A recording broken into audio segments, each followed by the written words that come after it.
All right, welcome back. Now, this time out of the dead ball era, and we're into Depression era baseball. 1934, St. Louis Cardinals, who, of course, had a great season, the Gas House Gang. So this is very, very early in the season. St. Louis coming off a loss against Pittsburgh, 4-3, last time.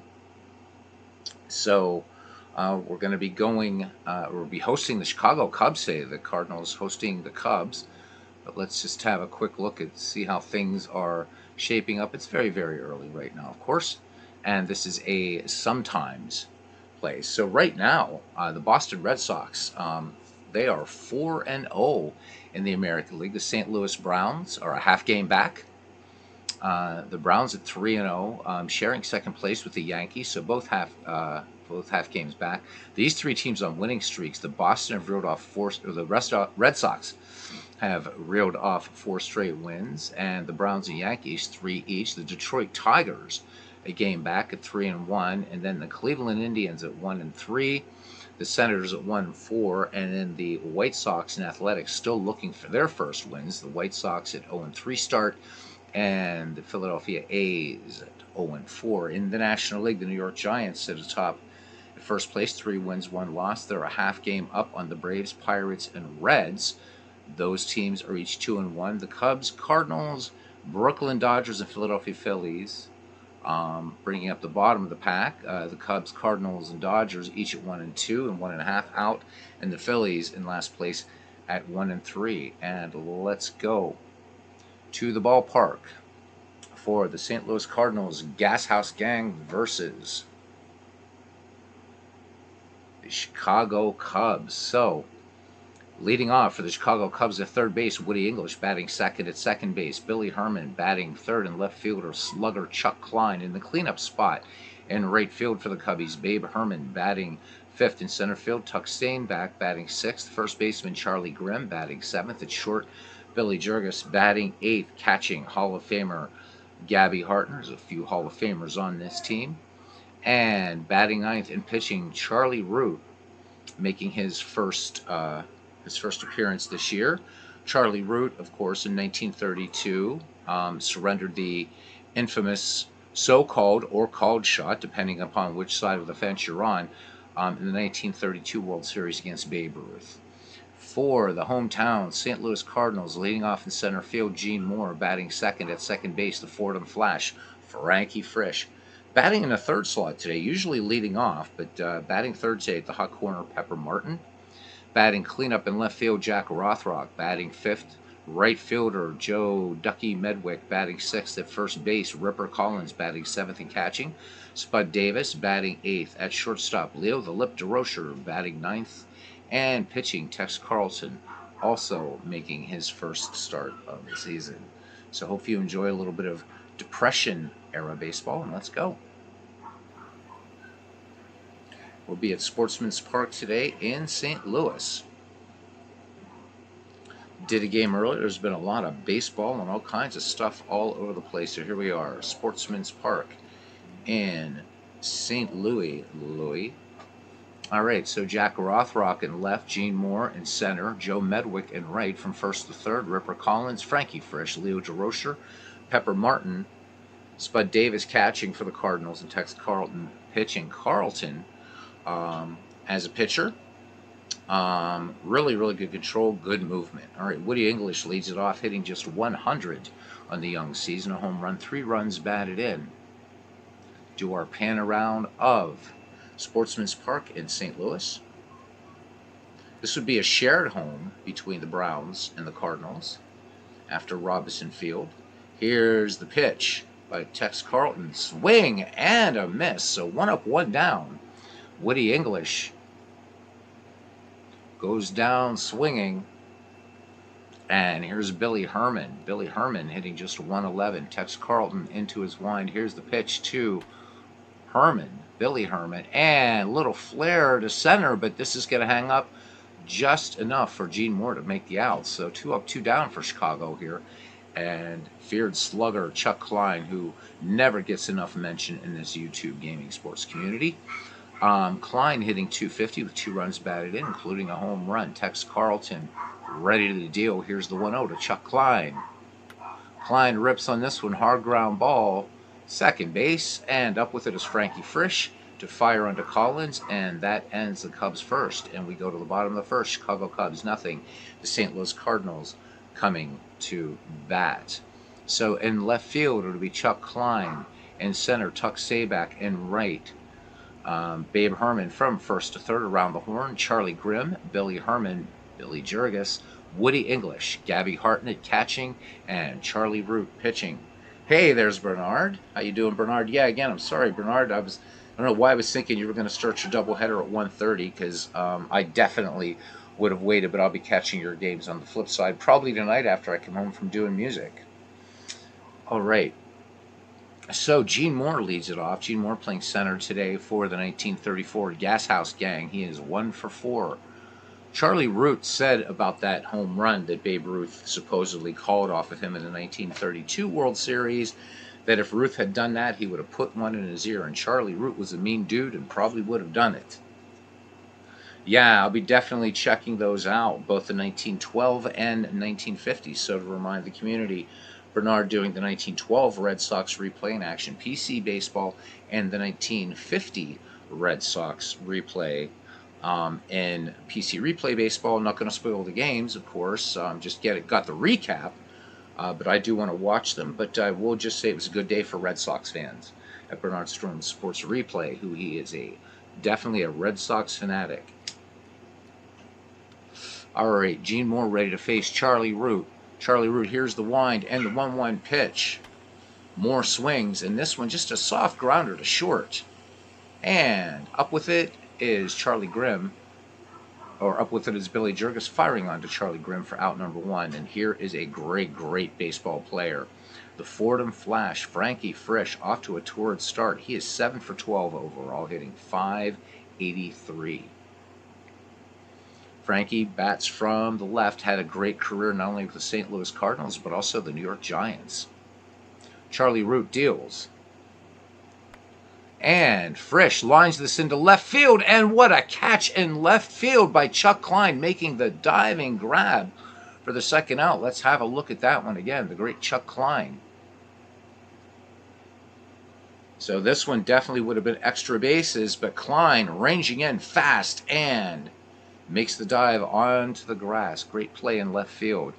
All right, here is Pepper Martin, also known as the Wild Horse of the Osage.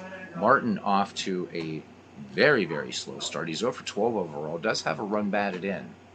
Charlie Root into his wind. Here's the 1-0 delivery to Pepper Martin. Pepper Martin sends this to center field. It's going to hang up there and land into the glove of Tuck Steinbach. So side retired.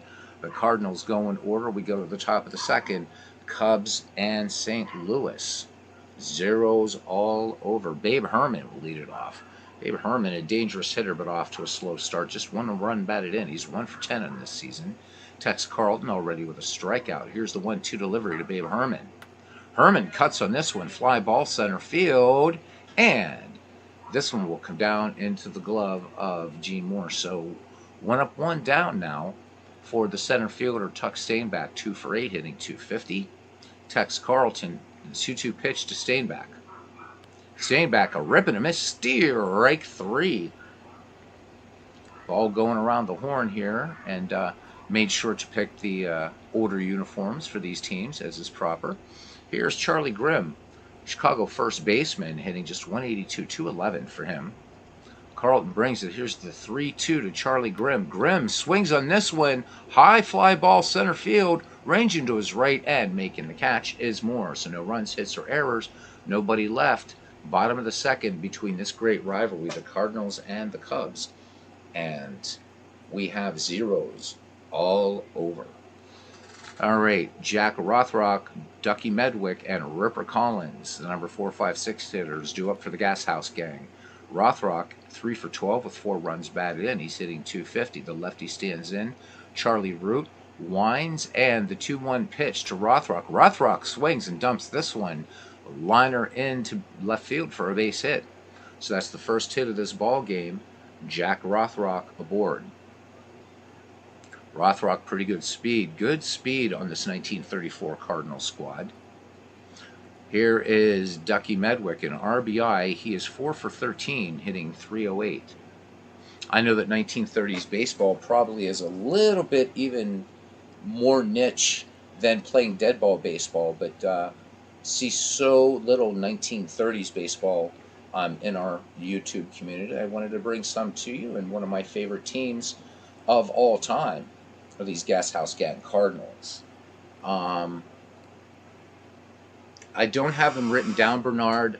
I just try to memorize as much as I can. Out of the Park is it's a different thing going from action PC to out of the park baseball. This one's faster, and I do wish they would leave the fielders' names up there. I know these two teams pretty well, but let's say when I have the Red Sox playing the Washington Senators, for instance, I'm not gonna. I'll know some, but I'm not as familiar with those teams from the 1930s. This is part of just for me getting used to trying to remember. I mean, dead ball, it's easy. I know the guys, whatever. I'm a big fan of 1930s baseball, but Out of the Park has its own challenges for live streaming.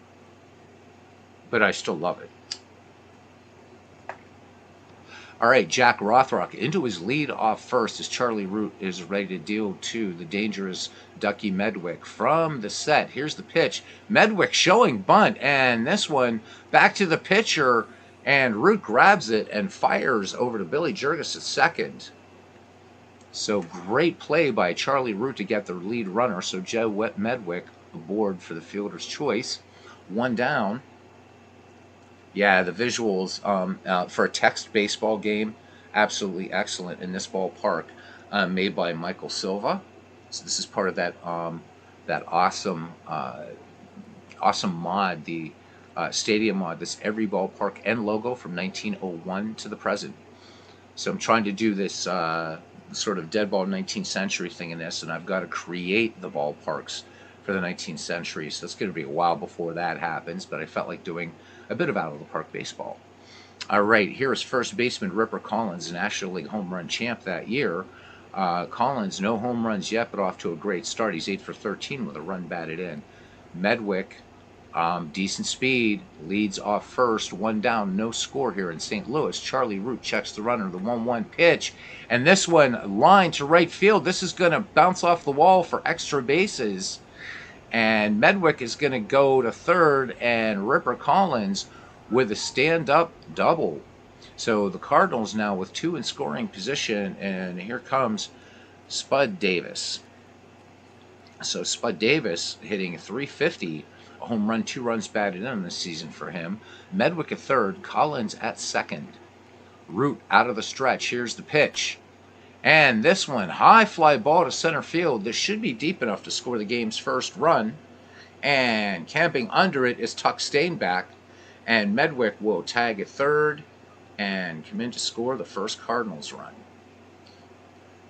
So St. Louis 1, Chicago nothing here, bottom of the second. 2 down, Ripper Collins in scoring position at second for Leo the Lip DeRocher, who got his nickname from none other than Babe Ruth. DeRocher off to a good start, 4 for 9 with 2 runs batted in, hitting .444. Ripper Collins, not one of the faster Cardinals on this team. Charlie Root deals the 1-1 to DeRocher. DeRocher swings, liner to right, and right into the glove of Babe Herman. So 1 run, 2 hits, no errors, and a runner left. St. Louis taking an early lead here. It's 1-0 Cardinals as we head to the top of the third inning here at Sportsman's Park. Billy Jurgis, Gabby Hartnett, and Charlie Root to bat for the Northsiders. Billy Jurgis is 4 for 10 with a home run, solo home run in this game. Tex Carlton has fanned too. Tex winds, and the 0-1 pitch to Billy Jurgis. Jurgis rips on this one, liner to center. This will get down for a base hit, and Chicago Cubs picking up their first base hit of the game. So Jurgis, good speed if the ball's in play, not known as a base stealer, and here's the great Gabby Hartnett. In 1938 would hit the famous homer in the Gloamin against the Pittsburgh Pirates. A very good pennant race in the 1938 for the Pirates. But the Cubs pulling it out. Hartnett hitting 200. He is 2 for 10. And Carlton deals. And this one, line to center, this will hang up and down into the glove of Gene Moore. So he one-hands it, and Billy Jurgis gets back to first. And Charlie Root now making his first plate appearance of the season. Carlton checks Jurgis at first. And here's the pitch home, and runner was going, so it was a little hit-and-run play. The only play will be to first. Carlton firing on to first to retire Charlie Root. Sacrifice Billy Jurgis now on at second. So in 1930s baseball, you still had a mix of speed and power. You would start to see power take supremacy even more really in the 1950s, late 40s, and then into the 50s and onward until the 1960s. It was really a power game. So I love the mix, and one of the reasons why I love 1930s baseball. All right, Woody English now is 1 for 11. He's got a home run, 3 runs batted in, but hitting just .091. Bernard says that I read today Billy Jurgis once managed Red Sox, was shot and missed some time at the 1930s. Was shot and missed some time in one of the 1930 seasons. I need to look that up, Bernard. That's a really neat bit of trivia. I wonder what old Billy was up to, huh? All right, Jurgis at second, 2 away. Chicago looking for its first run. 1-0 Cardinals lead here with 2 down in the top of the third. Carlton sets and fires to English, the 1-0. English swings, and this one is going to get down extra bases off the wall in the corner and right.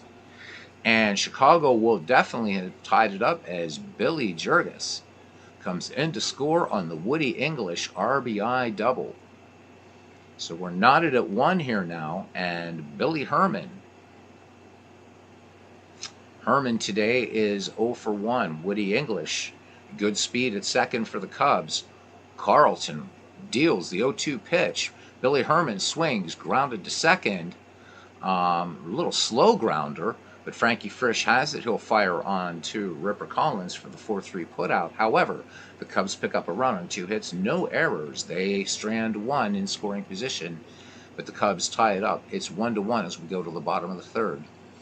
Tex Carlton in the back of the top of the order for the Gas House Gang Cardinals, Gene Moore and Frankie Frisch.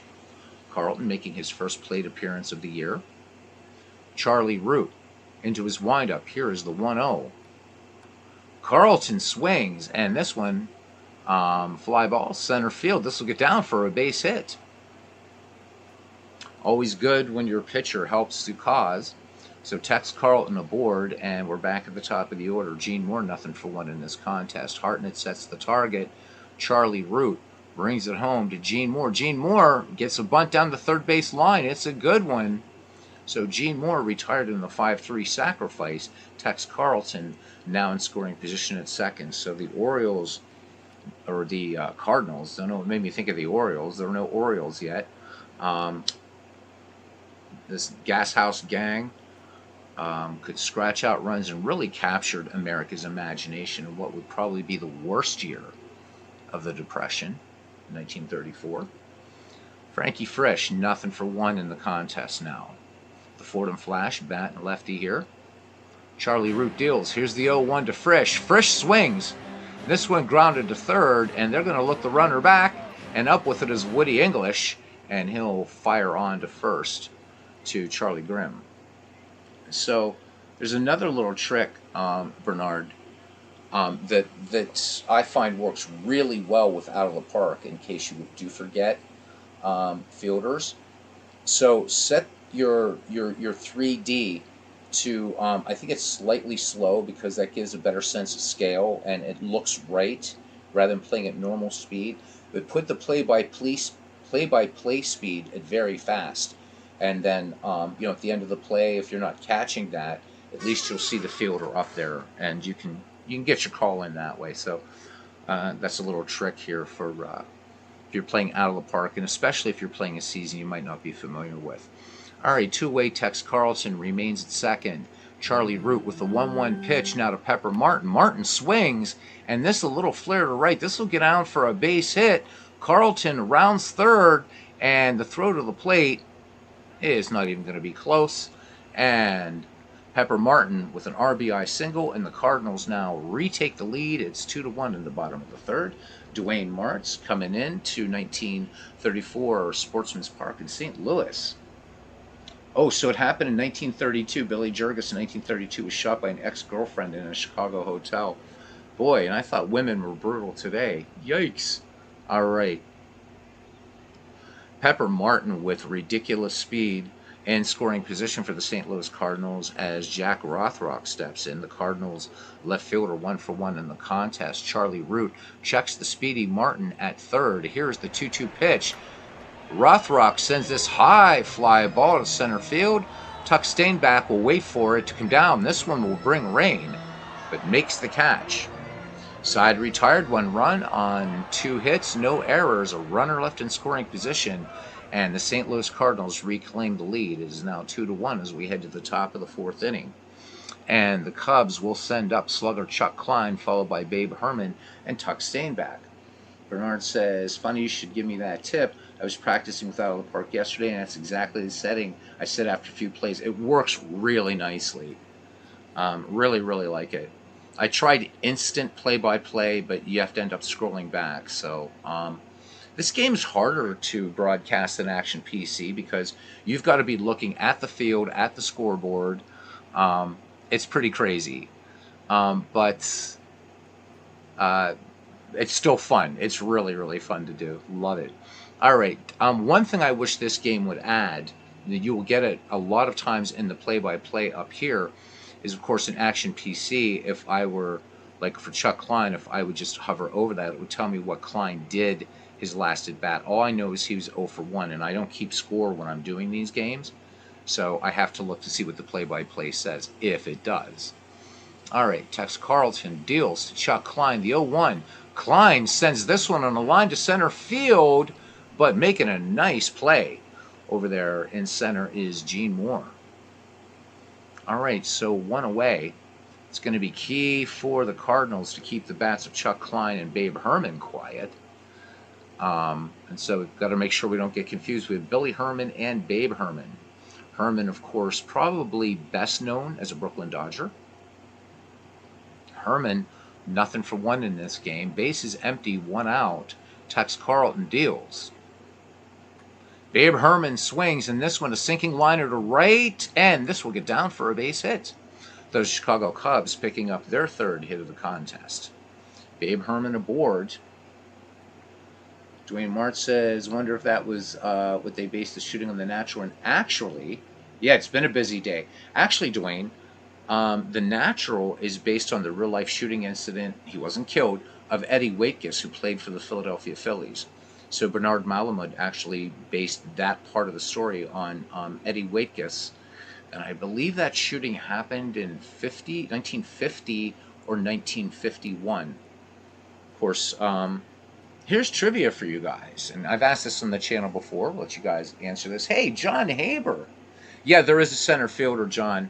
Actually, there is. It's Gene Moore. It's just that the way I have the ballpark set up, you're not seeing Gene's name. But if I were, let me show you. Just so you can see, if I go to, not the wide camera, is it the overhead camera? Which is it? Because I skewed these parks down a little bit so that these guys didn't look like ants. Let's see. There, the batter's box camera will show. There's Gene Moore. So there's his name. But we definitely have his center fielder. All right. We'll leave it on here for... we have a runner on first, so we're going to go back to our... anyhow, it's good to see you, John. Really, really good to see you, John. John, quite the baseball scholar. So here's some trivia without... and don't Google it, guys. So, when Roy Hobbs returns to the major leagues, right? When you see, there's, Pop, Pop and Red there in the dugout, and Pop yells, "Come on, I hate losing to the Pirates." What year? What year does Roy Hobbs return to the major leagues? And if you pay attention, it doesn't, it does say 15 years later, but if you happen to look away to sip your beer or whatever, there's a little hint. So what year is it? See if anybody can come up with it, just maybe from memory or remembering there's something in the dugout or whatever that would tell you exactly what year Roy Hobbs returns to the majors.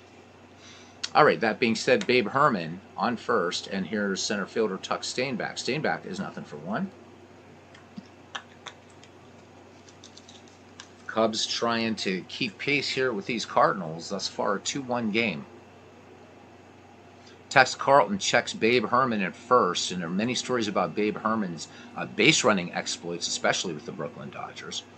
Carlton, the 1-0 delivery to Tuck Stainback, and this one just a little nubber back to the mound, and they're going to go to second, and Carlton goes to second. They do not turn two, but this is the second time Carlton, or actually it's the second time a pitcher in this game, I should say. Charlie Root did it, and now Tex Carlton going to second to cut down the lead runner. So Tuck Stainback on the fielder's choice, 2 away for first baseman Charlie Grimm, who's nothing for one. Stainback leads off first. Carlton with a check of the runner. The 1-0 pitch, and this one swung on, and this one threw to left field for a base hit. And going for 2 is Charlie Grimm, and it looks like he got just a little bit greedy. Grimm should have held up at first. So nothing on 2 hits for Chicago. They leave a runner in scoring position. We go to the bottom of the 4th, and it's the Gas House Gang 2. The Chicago Cubs 1. All right, and now the quick answer to this trivia, because you would really have to have watched The Natural a number of times. The next time you see the movie, look on Pop's right sleeve. There is a diamond, a patch on his right sleeve, and that was to celebrate. And remember, that was the time when they were still doing the Abner Doubleday kind of myth, whatever. 1939. So teams were wearing that patch in 1939 to celebrate the supposed 100th year of baseball. Of course, we know now from scholarship through the years that baseball is much older than that. Goes back before 1839, but that is all tied into it. So 1939 is when Roy Hobbs comes back to the majors. All right, Joe Medwick will lead it off here, followed by Ripper Collins and Spud Davis. Medwick on the day is nothing for one. Okay, Dwayne, yeah, hey, 1942, off by just 3 years. Good guess there. 1942 is a really good guess. All right, Charlie Root deals. Here's the 0-2 to Medwick. Medwick, big swing and a miss. So Charlie Root dropping the curveball in there. 1 away, and here's Ripper Collins. Bernard says, the one thing I can't get to work on Outlook Park 24 is the game sounds, bat hitting the ball, coordinating with the video, so I turned it down. Yeah, you've got to do a lot of fiddling with this game. Once you get it, though, it plays like a champ, but you do have to work with this game, definitely. I didn't know, Bernard, I didn't know you had Outlook Park Baseball, so really good to know that. So much you can do in this game as well. Hopefully you do have the Stadium mod, done by Michael Silva, who does stop by the channel and in the community every once in a while. And he just picked up Action PC Baseball. All right, Charlie Root now to deal to Ripper Collins. Collins is 1 for 1 today, doubled his last time up. Collins swings. This one grounded down the line at first. And Grimm will take it to the bag himself to retire Ripper Collins. So 2 up, 2 down here for St. Louis. And that brings up Spud Davis. Has an RBI in this game. Charlie Root has fanned 1. Here's the 0-2 pitch to Davis. Davis sacrificed to get that RBI. This one's going to get down into center, base hit. And Spud Davis aboard. That's the 5th hit for the St. Louis Cardinals here. So bottom of the 4th action here in Depression-era America. Do I have BNN turned on? No, I don't, because I want to try to get used to some of these teams, and maybe next time around we'll do a Red Sox game as they're off to a 4-0 start. Why not? Not sure how familiar Red Sox fans are with their 1930s Red Sox, but that should be a lot of fun. All right, here is Leo the Lip. He is nothing for 1. Runner on, 2 down, 2-1. St. Louis lead in the bottom of the 4th. Charlie Root with the 1-1 pitch to DeRocher. DeRocher swings, and this one, fly ball to right center, ranging to his right, and this one, he can just only watch it go. Leo DeRocher goes downtown 412 feet, and the Cardinals on this 2-run shot by Leo DeRocher go ahead 4-1. St. Louis coming off a kind of tough series against the Pittsburgh Pirates, split that with them. Let's have a look at that one again by the lip. Here it comes. Exit velocity miss 105 miles an hour on that curveball. And DeRocher gets his money's worth, going about 7 rows back in right field. Touch 'em all, Leo. All right. Here's Tex Carlton, 4-1 your score. Carlton, 1-for-1, had a single his last time up. Charlie Root deals the 3-1. And the lefty Carlton takes ball 4. So Carlton aboard, and that will be Charlie Root's first walk of the season. That's right, Leo DeRocher said it, as John Haber quoting Leo the Lip, nice guys finish last. Leo thinks he's going to be a good manager, says Dwayne Martz. All right, Leo DeRocher getting some mixed love here at the ballpark today. So here we go. Yeah, I'd read about this, right? John Haber says that the Russians, it says Lotka. The Russians claim that they invented baseball over 400 years ago. It was called Lotka. Doubleday stole the idea from them, or so they say. So much for the 100-year anniversary. Yeah, I know, right? And Star Trek used to make fun of that whole Russian thing. If you remember, there was an episode where Chekhov claims that Cinderella comes from an old Russian fairy tale, and so that was peppered all through Star Trek. A little fun, but I do remember reading that, John. Thank you for reminding me. Bernard says that he does have Out of the Park Baseball. I'm sorry. He's going to do a season replay next with Out of the Park, along with Action PC and PC Replay. Wow. The Red Sox were really bad in the 1930s to 1939, and the next decade was very good. Well, of course, 1939, the rookie year of the splendid Splinter Teddy ball game. I don't think that's any coincidence there. You know, a great season to do in baseball, and I don't know if anybody's ever done it on in the YouTube network. I've thought about doing it as a season replay. Is the 1941 season. Just a great baseball season. And so hint out there. I know there maybe there's even less interest in 1940s baseball. I'm not sure. At least early 40s baseball. But 1941, I mean, books have been written about that one. Great series. A great season, and of course that's DiMaggio's 56-game hitting streak. Teddy ball game hits 406. Just great stuff. Great stuff. And Dwayne says 1941 would be great. Dwayne right now doing 1961 using APA and Digital Diamond Baseball. So Bernard, man, talk about your work cut out for you. He's going to do 1913, 1948, and 1949. Wow. Good stuff all the way around. All good seasons. 1949, I'm doing that one strictly offline in Baseball for Windows, and doing a Brooklyn Dodgers replay on that. And that one's been a lot of fun. But I won't be doing that one on the channel. That's strictly just offline for fun. All right, here is Gene Moore, St. Louis center fielder, 0-for-1, 2 down. Charlie Root wanting to get this third out. 2 runs in for the Gas House Gang. Charlie Root brings it. And Root sends this one just a little seeing eye single up the middle for a base hit. So that's number 7 for the Cardinals. 2 aboard now. Moore at first, Carlton at second for Frankie Frisch. 0-for-2 for the Fordham Flash. Frankie, not known as a power hitter, but an excellent contact hitter, could keep this little hit parade going for the Cards. Charlie Root has the sign from Gabby Hartnett. Here's the pitch to Frankie Frisch. Frisch grounds this one to second. This should end the inning, and indeed it does. That was a tough play over there at second base, but that retires the side. So 2 runs, 3 hits, no errors, 2 left on, and it's now 4-1 St. Louis thanks to the 2-run shot by Leo DeRocher. And see what I did there, Bernard? It just went so quickly, I didn't bother worrying about the fielders' names. Just do a recap.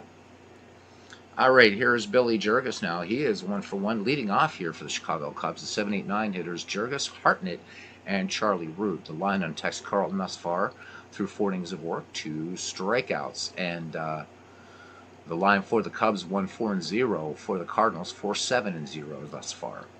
Carlton into his windup. Here is the 1-0 to Billy Jurgis. And Jurgis sends a high fly ball to center field, ranging to his left, and making the play is Jack Rothrock, calling off Moore in center field. So 1 up, 1 down for the Cubbies here. For Gabby Hartnett, dangerous bat as well here for the Chicago Cubs, batting into the 8th slot. Hartnett just off to a slow start. As of this bat, just 182, so 2 for 11 overall. All right, Carlton peers in, twirls the ball behind his back, has the sign from Spud Davis, the 2-0 delivery. Hartnett flied out his last time up, and he's going to flare one into right, base hit. So the Cubs pick up hit number 5 on the 1-out single by Gabby Hartnett, and it brings up Charlie Root. So Cardinals going to be looking for sacrifice here, or possibly try to get the double play ball. It looks like corners are playing in, though. I'd be playing for the double play myself, but Carlton deals. Here we go. And Charlie Root gets a nice bunt down the third base line, and he does his job and advances the runner. So Hartnett now in scoring position. I still would have played for a double play, even corners in, and try to get Hartnett at second. Not a lot of speed there, but here's Woody English. Woody English today is 1-for-2 with a run batted in. John DFW coming in. Bernard says, and talk about a bucket list here. Well, Bernard, you're going to be with us for many, many, many years. He says before he shuffles off the mortal coil, he says he needs to fix the following Red Sox season. He's going to fix them. I love it. 1948, 49, 50, what you're doing. 1967, 75, and 86. Well, God grant you, and he will. And he forgot 1978. Oh, man. Oh, boy, what was wrong with those seasons, Bernard? Bernard is about to hold forth. This is a PhD. This is a dissertation on all of those Red Sox seasons. Oh, my God. I've seen how a Red Sox fan do some things with the 1967 Red Sox. I've always thought that would be a fun team to manage. I don't know why. It's not the makeup of the team so much as just another team that has that sort of built-in challenge as the 1968 Tigers. But that 1967 Impossible Dream Team Red Sox, what a squad. Fell short, though. Fell short. Could have broken the curse of the Bambino. 1986, of course, we all know. 75, who can forget Pudge's home run, willing it fair, and he does. 1948, of course, those Cleveland Indians. That was the last time they won a world championship. Those are all great baseball seasons, too, right? You're doing 1950, and that's the Philadelphia Phillies Whiz Kids. Man, oh, man. And yeah, 1978. Will you Red Sox fans ever forgive Mr. Dent? That is the question. All right. 2 down, runner in scoring position. Woody English in the box. Here's the 1-0 delivery. Woody English doubled his last time, and he's going to end the inning by grounding out 4-3. No runs, 1 hit, no errors. A man left in scoring position. We go to the bottom of the 5th here. In 1934, it's the St. Louis Cardinals 4, the Chicago Cubs 1. And Pepper Martin, Jack Rothrock, and Ducky Medwick due up. Charlie Root has struck out 1 and walked 1 through 4. The wild horse of the Osage is 1-for-2 with a run batted in. Root ready to deal. It was an RBI single for Martin last time. Martin swings, and this a high fly ball to right field. This one has some depth, and this is going to hit the wall. Karam's off the bottom of the wall, and Martin not stopping. He will have himself a triple as the ball gets into the plate. They thought that Martin would have had a chance for an inside the park home run. So Pepper Martin with a possible 5th St. Louis run, as somebody is playing Digital Diamond Baseball. I didn't get to see who it is, so somebody has a Digital Diamond game going. Nice. All right, here's Jack Rothrock. He is 1 for 2. Rothrock looking for his 5th RBI of the season. Charlie Root works from the stretch to Rothrock. Rothrock swings. This one grounded back to the mound. Charlie Root up with it and fires on to first, but the throw was off the mark. It pulled Ripper Collins off the bag, and Rothrock safe at first. So this could prove quite damaging for the Cubs, already down 3 runs here in the home half of the 5th, as Joe Medwick steps in. Medwick has yet to homer. Again, he's 4 for 15, so young season.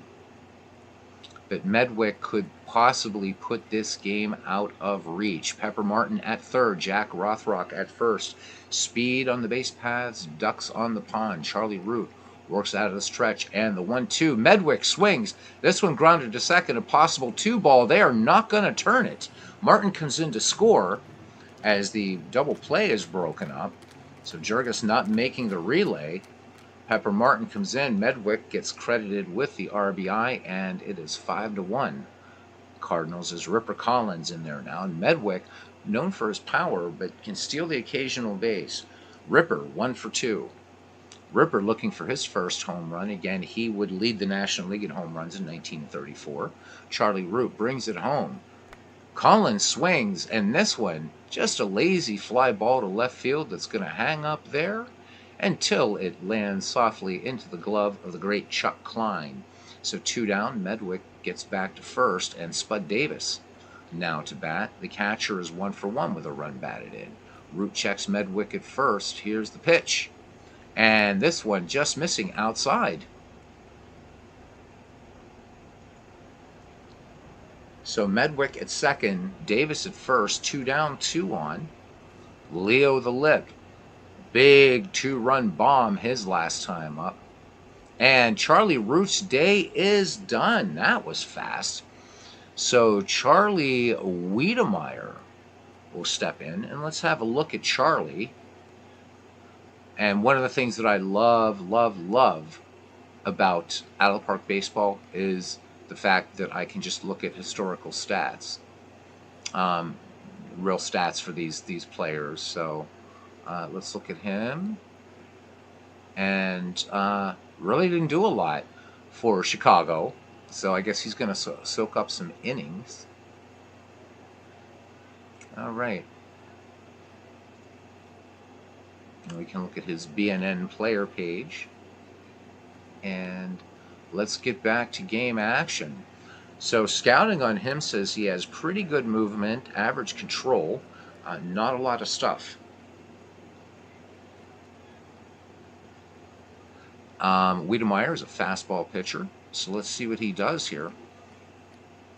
As he deals to Leo the Lip. Here is the 0-1. The lefty deals, and DeRocher lines this to center field, coming in on it, but it's going to get down on a bounce. And the throw to the plate, and Medwick with a slide, and he is gunned down. But St. Louis picks up another run on 2 hits.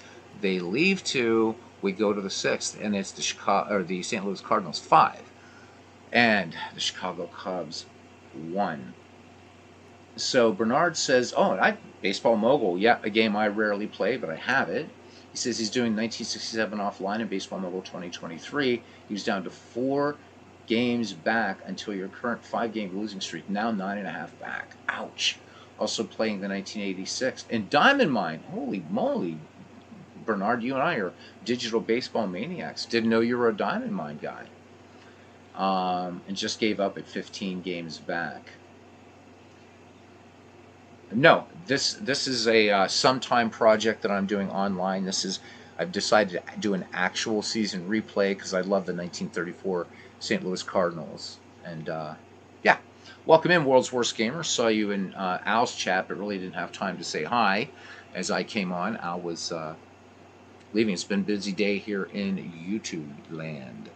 All right, Billy Herman leads it off here, followed by Chuck Klein and Babe Herman. Billy Herman, nothing for 2. Tex Carlton winds and deals. Billy Herman rips on this one, liner to left, and this will get down for a base hit. Medwick playing it on the bounce. Chicago picking up hit number 6. Billy Herman average speed at first. Chuck Klein, nothing for 2. Fearsome bat, a swing of the bat, and he brings the Cubs back to within striking distance. Carlton checks Herman at first. Here's the pitch. And the runner goes, and Herman slides, and Billy Herman picks up his first steal of the season. So the Chicago Cubs playing a little bit of small ball, getting a runner out there now at the Keystone Sack. Lefty Chuck Klein back in there. Is that Dwayne Martz? Is that Dwayne Martz playing some digital diamond? Awesome, awesome, awesome. Yeah, I know, season replay. This is weird. I haven't done a season replay on this channel in years. Did 1902 one time, and that might have been the only one. I think it was 1902, now that I think of it. Carlton deals, Chuck Klein, the 1-1. Klein swings, high fly ball, this one far, this one deep, this one is gone. Chuck Klein does exactly what he needed to do, and he puts the Chicago Cubs in striking distance. A 2-run shot by Chuck Klein, 402-foot shot to right center, and it is now 5-3 Cardinals. Let's have another look at that Chuck Klein shot. Again, a player that doesn't get talked about a lot. 105 miles per hour on this, and again about 6 rows back. So Chuck Klein touches them all. Chuck Klein, most identified with the Philadelphia Phillies, and a great, great hitter. Here's Babe Herman. Babe Herman is 1 for 2. Nobody out. Tex Carlton needs to bear down on Babe Herman. Here is the 1-0. The lefty swings, and this one is going to be a little single shot between first and second. Frankie Frisch trying to make the play on that, but too much velocity, too much spin on that ball, and it's through for the 8th Chicago hit in this game. Center fielder Tuck Stainback, nothing for 2, would like to contribute. Babe Herman, a few steps off first. Carlton with a check of the runner. The righty deals now to Stainback. Here's the 0-1. Stainback hit by the pitch. Oh! I think Stainback, though, a little bit more drama than anything. That was just a little change-up. A little 76-mile-an-hour job. So Babe Herman in second, Tuck Stainback at first. Legends Sports Universe coming in. Man, Legends, I'm so sorry I left last night. Wasn't in the best of moods, and really just wanted to watch some baseball and follow the chat. Legends has been doing some live broadcasts, and damn it, he's just as good live as he is when he does his premieres. So check it out, Franchise Sports Baseball League Season 1, and we are in the postseason now. Divisional series play. It's absolutely just brilliant, and the work that Legends has put into this league is just absolutely unreal. The only other guy in our community I think that is just as crazy is Steve Tate. And God help us if Steve Tate, or it would be a good thing though, Steve Tate and Legend Sports Universe would ever get together and do a project. Oh my God, it would be insane. So, hint, hint, guys. All right. 2-1, nobody out for the Chicago Cubs, and that big bomb by Chuck Klein puts them back in this game, trailing just by 2. Again, this is 1934 season replay, a sometime online thing. I just want to get through the first games. I'm going to sim out a lot of it and come back with some 1934 action every once in a while, just because I love these Cardinals. All right, Carlton deals now. Here's the 2-2 pitch, and Charlie Grimm swings through this one, and that one a little change up. So 1 away, runners hold, and here's Billy Jurgis, who's 1 for 2. And I'm informed that in 1932. Billy Jurgis, I'm informed by Bernard Strom that Billy was shot by an ex-girlfriend in 1932 in Chicago. Gotta love it. So anticipating Eddie Waitkus by about 18 years. Carlton deals the 1-2 pitch to Billy Jurgis. Billy Jurgis tried to hold up, but Bill Clem says you win around. So Tex Carlton fans 4, 2 down now for the dangerous Gabby Hartnett. Hartnett swinging the bat, and the Cubs get the lead here. Herman at second, Stainback at first. Hartnett 1 for 2. Really good contact hitter, excellent power hitter. Legends is yeah, thank you. He actually has a wrench in here, and that's going to go away, among other things. I'm just tired of it. Sometimes being a nice guy, you got to draw the line, right? I was going to ask you, Legends, is Gabby Hartnett on that? I should probably I'll just go check your webpage. I was just wondering if Hartnett was on the all-time Cubs team. All right. Tex Carlton ready to work from the set, and the 1-2 to Gabby Hartnett. Hartnett, big swing and a miss, this time on the hammer. However, the Cubs score 2 runs on 3 hits. They leave 2, and they draw closer. We go to the bottom of the 6th. The St. Louis Cardinals 5 and the Chicago Cubs 3. President Roosevelt setting his greetings here today. And Carlton will lead it off here. Carlton 1 for 1. And then we will see Gene Moore and Frankie Frisch. So Charlie Wiedemeyer in for relief of Charlie Root. So it is his game, and trying to keep these Cardinals quiet. So 2 homers in this game thus far. A 2-run shot by DeRocha for the Cardinals, and a 2-run shot by Chuck Klein. All right, the southpaw has the sign from Gabby Hartnett. Here comes the pitch. The 1-2 to Carlton. Tex rips and misses. A little curveball action there by Charlie Wiedemeyer. Picks up his first strikeout of the game. Now back at the top of the order for center fielder Gene Moore. Lefty stands in. Lefty-lefty matchup here. Wiedemeyer into his wind, and here's the pitch. Gene Moore swings. This one grounded down to first base, and not a problem. Charlie Grimm waving off Wiedemeyer. He'll take it to the bag himself. So 2 Cardinals up, 2 Cardinals down for the Fordham Flash. Frustrated nothing for 3. Frisch 7 for 15 as of this at bat in the season. Wiedemeyer winds, and the 2-2 pitch. And a little grounder to second. And that does it. Frankie Frisch grounded out twice in this game. 3 up, 3 down. We go to the top of the 7th. And it's the St. Louis Cardinals 5, the Chicago Cubs 3. Legend says, I was so happy doing a couple of lives yesterday. Premieres and chatting with it are nice, but live has a different vibe. It certainly does. It certainly does. The only time I usually, and I don't do premieres, everything I do is live, but baseball for Windows is like a premiere in the sense that I don't know what's going on in the game, so I get to experience it with you guys. But I do those games so that people can just roll up something at home, or they're at work, or I just can't be arsed to call the game. And Ernie's better at it than I am. But I love the live work you're doing. I hope you do more. I love your premieres too, Legends, but I hope you do more live games. I really do. You're so good at it, man. All right, Stan Hack will come in to pinch hit. So the day is done for Charlie Wiedemeyer. So let's look at Stan Hack, just seeing very, very limited action right now for the Chicago Cubs. 1 for 2 in the season. Stan Hack, average contact, below average power. Carlton peers in, has the sign from Spud Davis. Full count on Stan Hack. And Hack holds up, and he will draw the walk. That was close.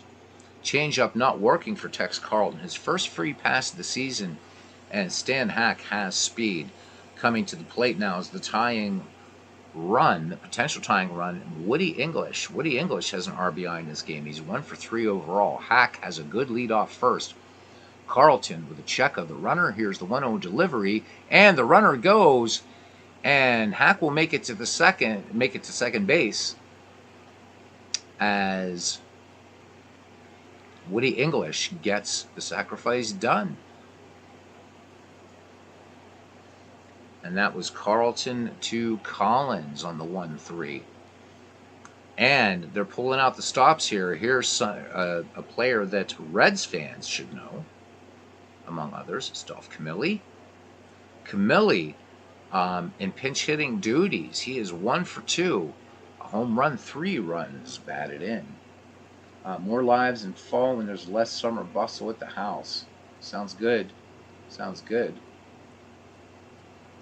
Oh yeah, it's addicting. It's addicting, Bernard. He says he did his first YouTube broadcast, and I remember, yep, on 18 April of this year, and just began doing live this month. Live is so much more fun. It really is, because you don't know what's going to happen, and I love it. All right. Stan Hacknell leading off second in scoring position. So Camilli, see what he can do here for these Cubbies. Tex Carlson has the sign from Spud Davis. A check of the speedy Stan Hack at second. Here is the 1-0 delivery. Camilli swings, and I mean, he scorches this to the corner in right field. Camilli's going to pick up the RBI. Camilli's going for 2. He's giving chase out there in right field. And that is an RBI double as Camilli pulls into second. And the Cubs fighting back. It is now 5-4 score.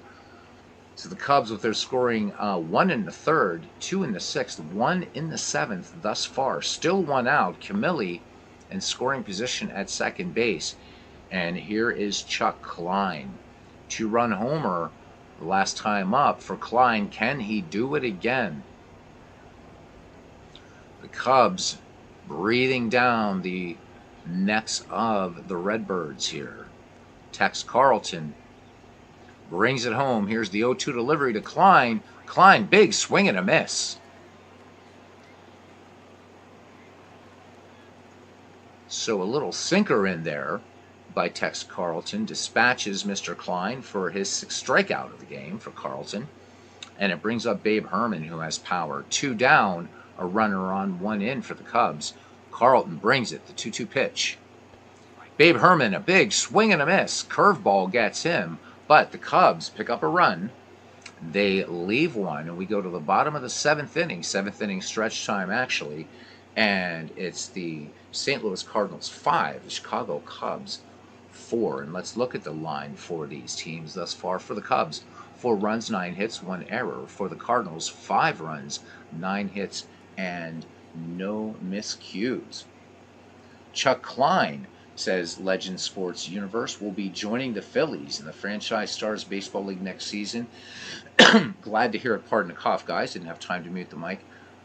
Glad to hear it. Chuck Klein, would love to see a lot more talk about the great Chuck Klein. So joining the Philadelphia Phillies. So,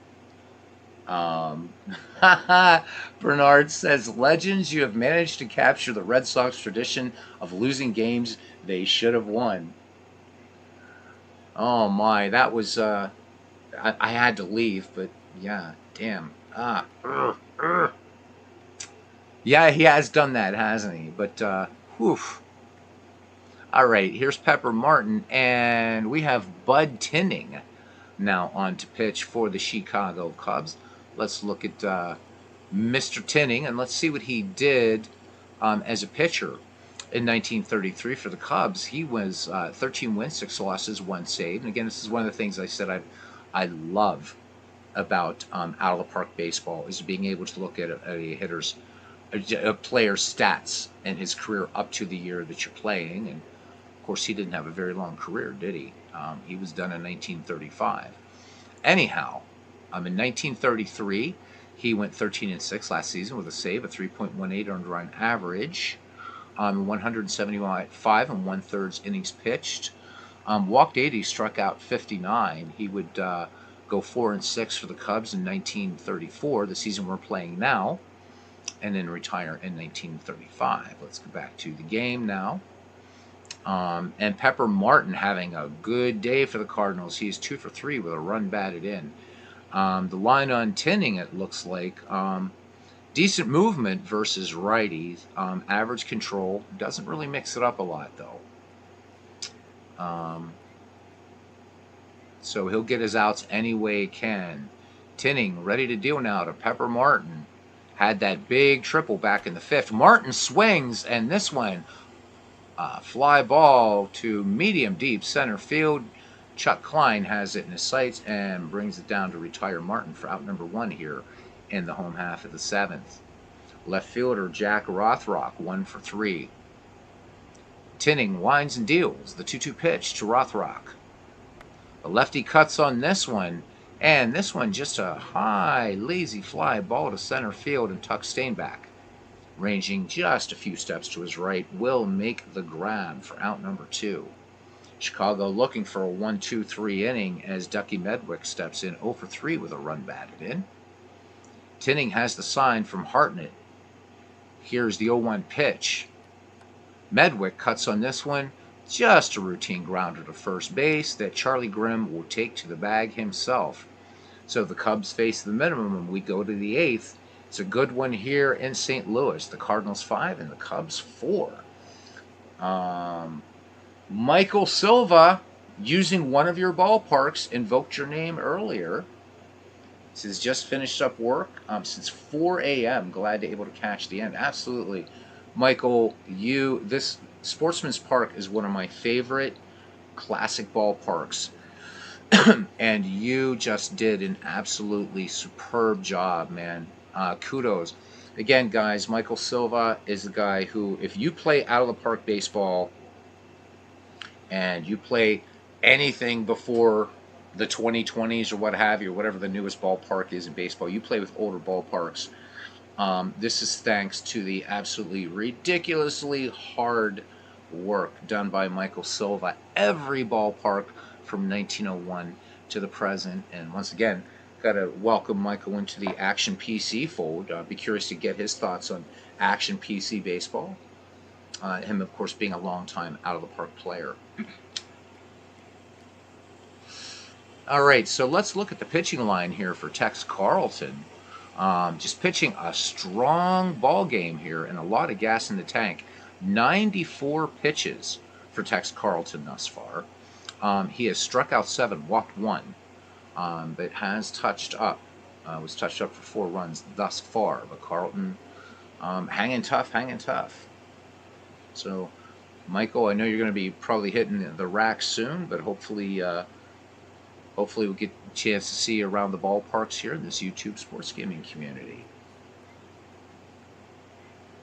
Dwayne Martz thanking Michael. He's saying that he's using the ballparks out of the park and in Digital Diamond Baseball and Action PC.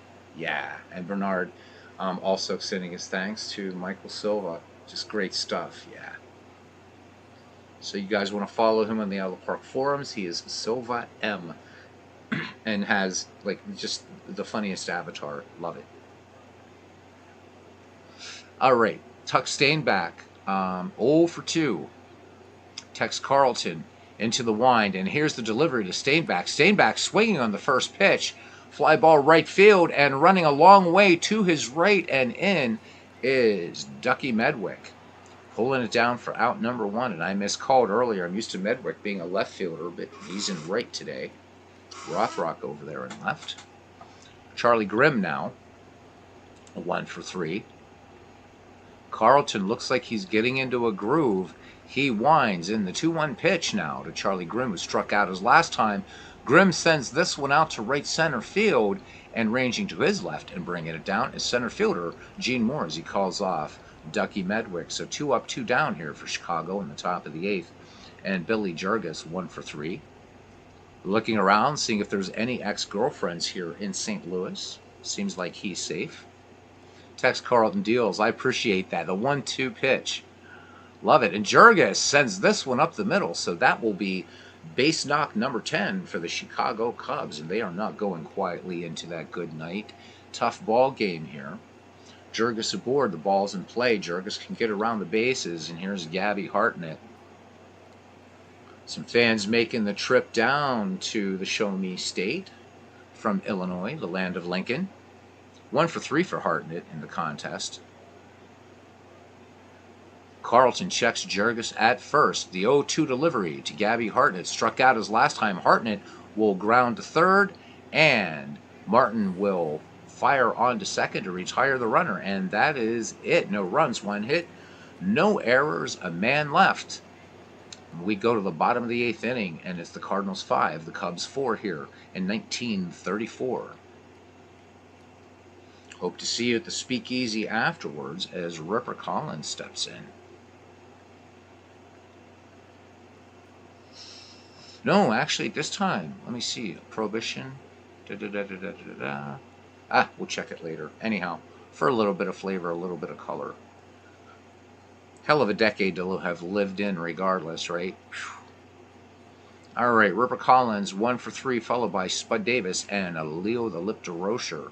Bud Tinning will stay on in relief for the Chicago Cubs, trying to keep them in the game. The 1-0 delivery now to Ripper.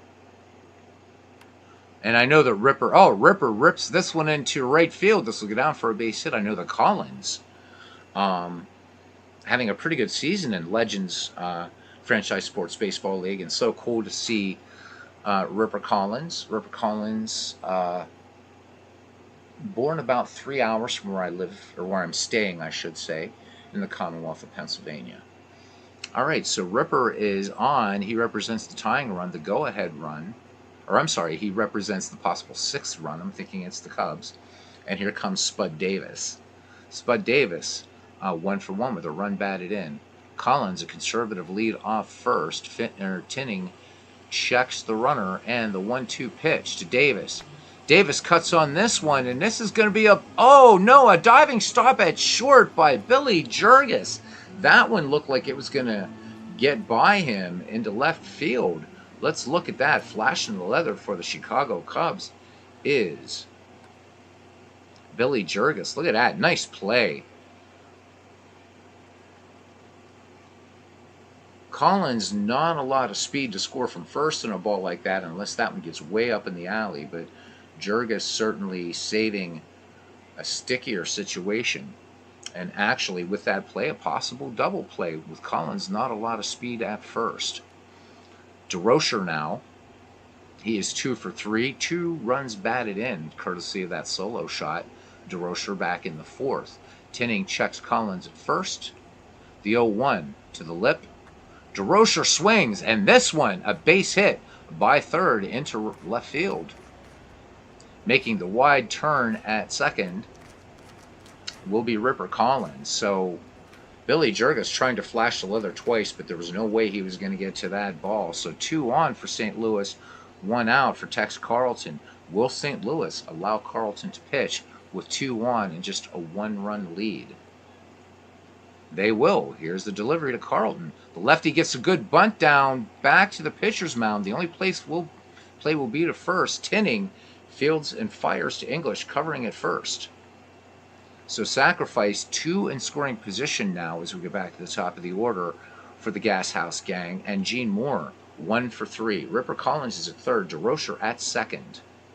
Tinning working from the stretch, and the 1-2 to Gene Moore, who singled and 3 times at bat, but this time a big swing and a miss. The Cardinals strand 2.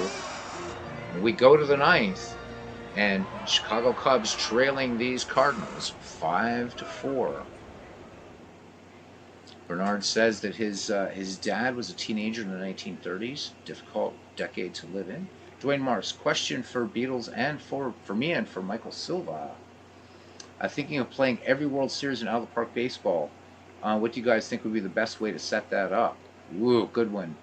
We'll answer that, see what Michael has to say. Michael says he likes Action PC Baseball a lot. Yeah, it's a little quirky with the interface compared to Out of the Park, but definitely a solid game. Quite a few things in there that you wish Out of the Park had. Yep, same here. Same here. And there's quite a few things Out of the Park has that I wish Action had, so good. So Dwayne, what I was thinking of doing for a World Series thing was kind of a tournament, and I don't know how this would work as far as if I wanted to start with the most, like the 2022 and working backwards. So it wouldn't be, for me it's a little different, so I wouldn't be playing every World Series, but I wanted to try to figure out what teams would be sort of dominant, and I think Out of the Park baseball is something I would do. I would do it in Out of the Park. So I think you're making a right decision, because Out of the Park is set up for, I think, much better for kind of career or season after season play than Action PC. While it can do it, I don't think it's as strong. So, first World Series, 1903 Pirates and Boston Americans, who would, of course, be the Red Sox. So whoever would win that World Series replay would go on then to play the actual winner of the 1905 World Series. 1904, of course, there was no World Series. And then so on, because I wanted to track it just to see who would come out with the most sort of World Series wins. I don't even know if that's something that would be. It would just be something more for fun. But how I would set something like that up, probably, I would almost try to set that up as a tournament, because you can have, I think, is it 70 teams in Out of the Park baseball? So I would do it as a tournament, definitely.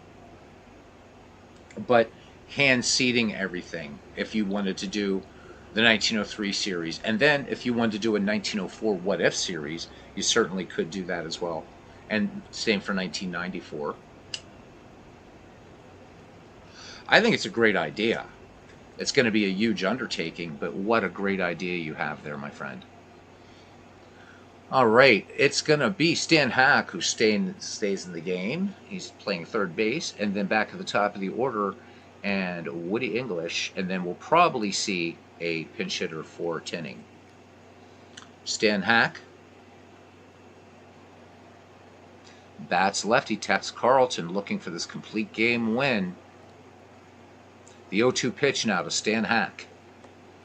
Stan Hack's look at a called strike three. This one painting in the black on the outside corner. So smiling Stan Hack is gone, and we go back to the top of the order, and a pinch hitter, Augie Galen, will come in now for the Cubbies.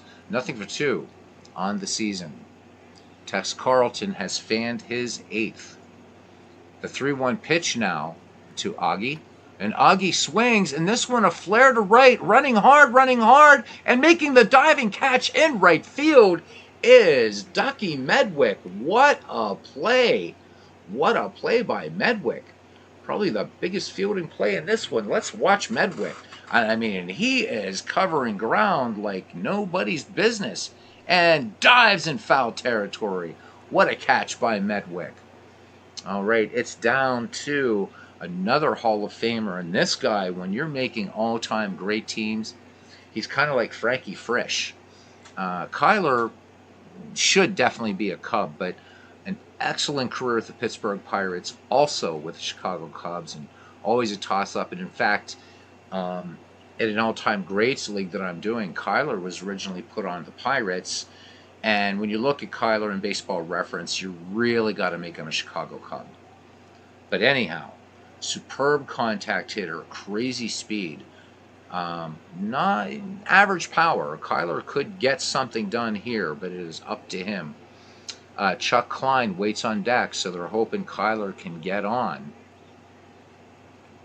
Kyler 1 for 3 as a pinch hitter.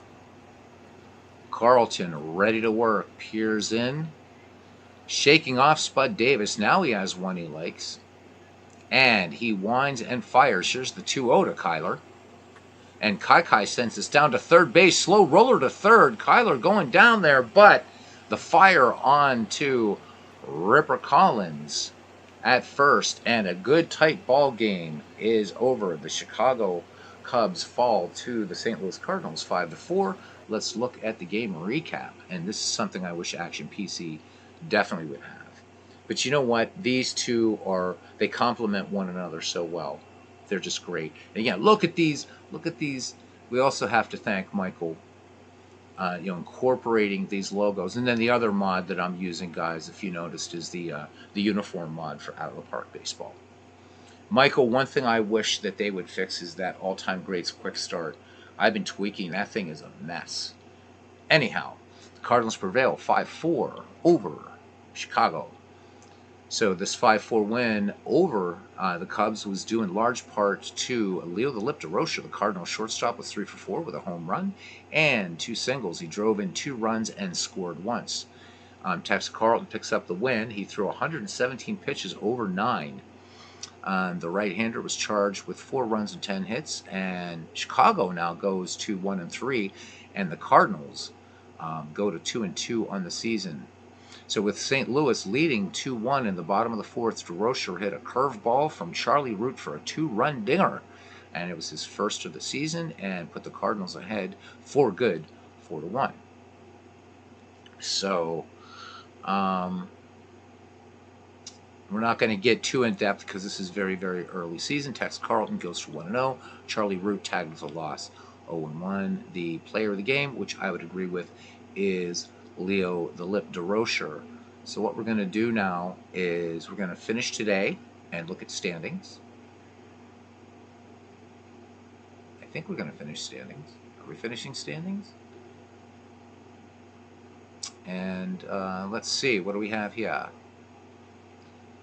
So the New York Yankees still sitting atop of the American League.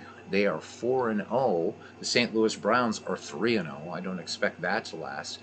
But the Boston Red Sox off to a good start. They are 4-1, and so they're in essentially in third place, but really it's a percentage point just because they've lost a game, played 2 more games than the Browns. The Detroit Tigers 1 game back at 3-1. The Indians with 1-3. The Philadelphia Athletics finally get their first win, so they're 1-4, 3.5 out, 4 games back. The Washington Senators at 1-5, and the Chicago White Sox looking for their first win. They are 0-3. In the senior circuit, the New York Giants stay perched in first place at 4-1, a half game behind them. The Cincinnati Reds at 3-1. The Boston Braves, Pittsburgh Pirates, and St. Louis Cardinals, each 2-2 and 1.5 back of the Giants, along with the Brooklyn Dodgers. So that pack will get broken up. The Chicago Cubs go to 1-3, 2.5 out, and the Philadelphia Phillies at 1-4 and 3 back here in 1934. Yeah, historical exhibition mode has a built-in mode to select each World Series, I believe. Never done it, though. So, yeah, of course, that would be the way to do it, too. So, we'll talk about this for a minute. So, Michael says, funny thing, I spent so much time working on mods, I never had time to try out things like the All-Time Greats Quick Start. Trying to actually get some playing time in this year. That's funny, right, Michael? All right, I know Out of the Park always saves, but I just save anyhow. So let's look. So this all-time greats league I've been working on, and it's just crazy. Let's get back to the start screen. Still trying to fix up players there. I don't know who did this, but somebody did a mod, and Michael, you would probably remember. I think it was Out of the Park 20. Because there was just a lot of, on the Out of the Park boards, it's like, look, the all-time greats thing that comes with it is like, mem. Was it you, Michael? I don't know if it was you. Somebody did a better one, and it was never carried over, and it's like, geez, now I'd have to reinstall, 20, 21, 22, and 23 just to get it into 24. But it was good. It had a team like the Cooperstown Pioneers, which I thought was really cool, and also had a Kansas City Monarchs. So the Cooperstown Pioneers, of course, bringing in players from the 19th century, and the Kansas City Monarchs was a Negro League team from the Grays, the Crawfords, the Black Giants, Cuban Giants, what have you. And I would love to see that one redone. Maybe I should just do it myself. But this historical exhibition that Michael talks about would be a good one. So what you could do, Dwayne, is just select your World Series right here, dead ball era, and 1903, and you're ready to go. And then the winner of this one, so let's just say, let's change history for a minute. Don't be upset with me there. Red Sox guys, especially Bernard, right? So let's say the Pirates win this World Series. They didn't. They lost it 5-3. So then you would set up the Pirates, right, in 1905. So then this is at least how I would do it. Then, go to 1905, and play against the winner of the 1905 series, is what I would do. Um, and then, let's say the Pirates would they would win 1905, then go to 1906, and they would face the 1906 Chicago White Sox Hitless Wonders. If the Hitless Wonders win that win, then the Hitless Wonders would go on to face the 1907 Cubs, and on and on. That's how I want to do it. But just to play every World Series, this would be the way to do it. And if you wanted to do them all, and let me just check my math here. Yep, you can have up to 70 teams in the tournament, and just hand seed it. You could also do it that way.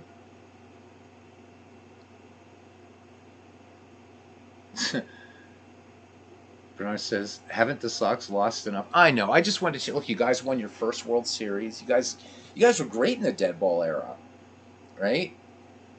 And then, after 1918, it was a spell. The thing about the Red Sox, though, is you guys, I mean, what a great franchise. And I know there's a billion Red Sox fans in this sports gaming community. And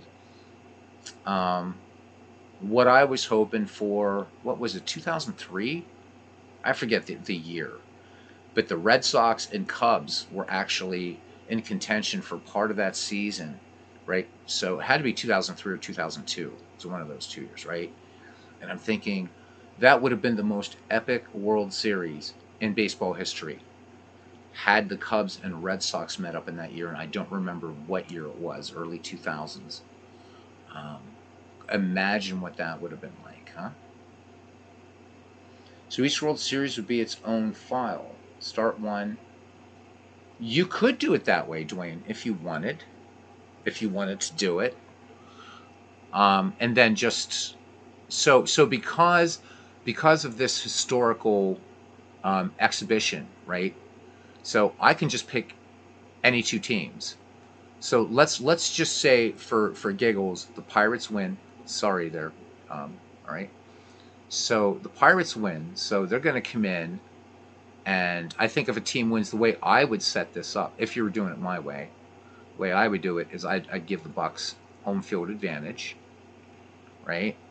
So my home team is going to be, this is how I was thinking about doing this, would be the Pirates, right? Because let's say they won in 1903, and they're going to face the A's.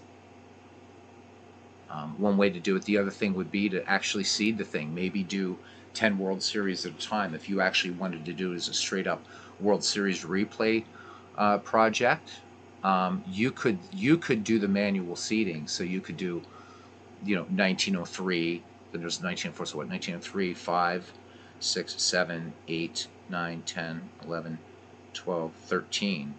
So you could do 1903 to 1913.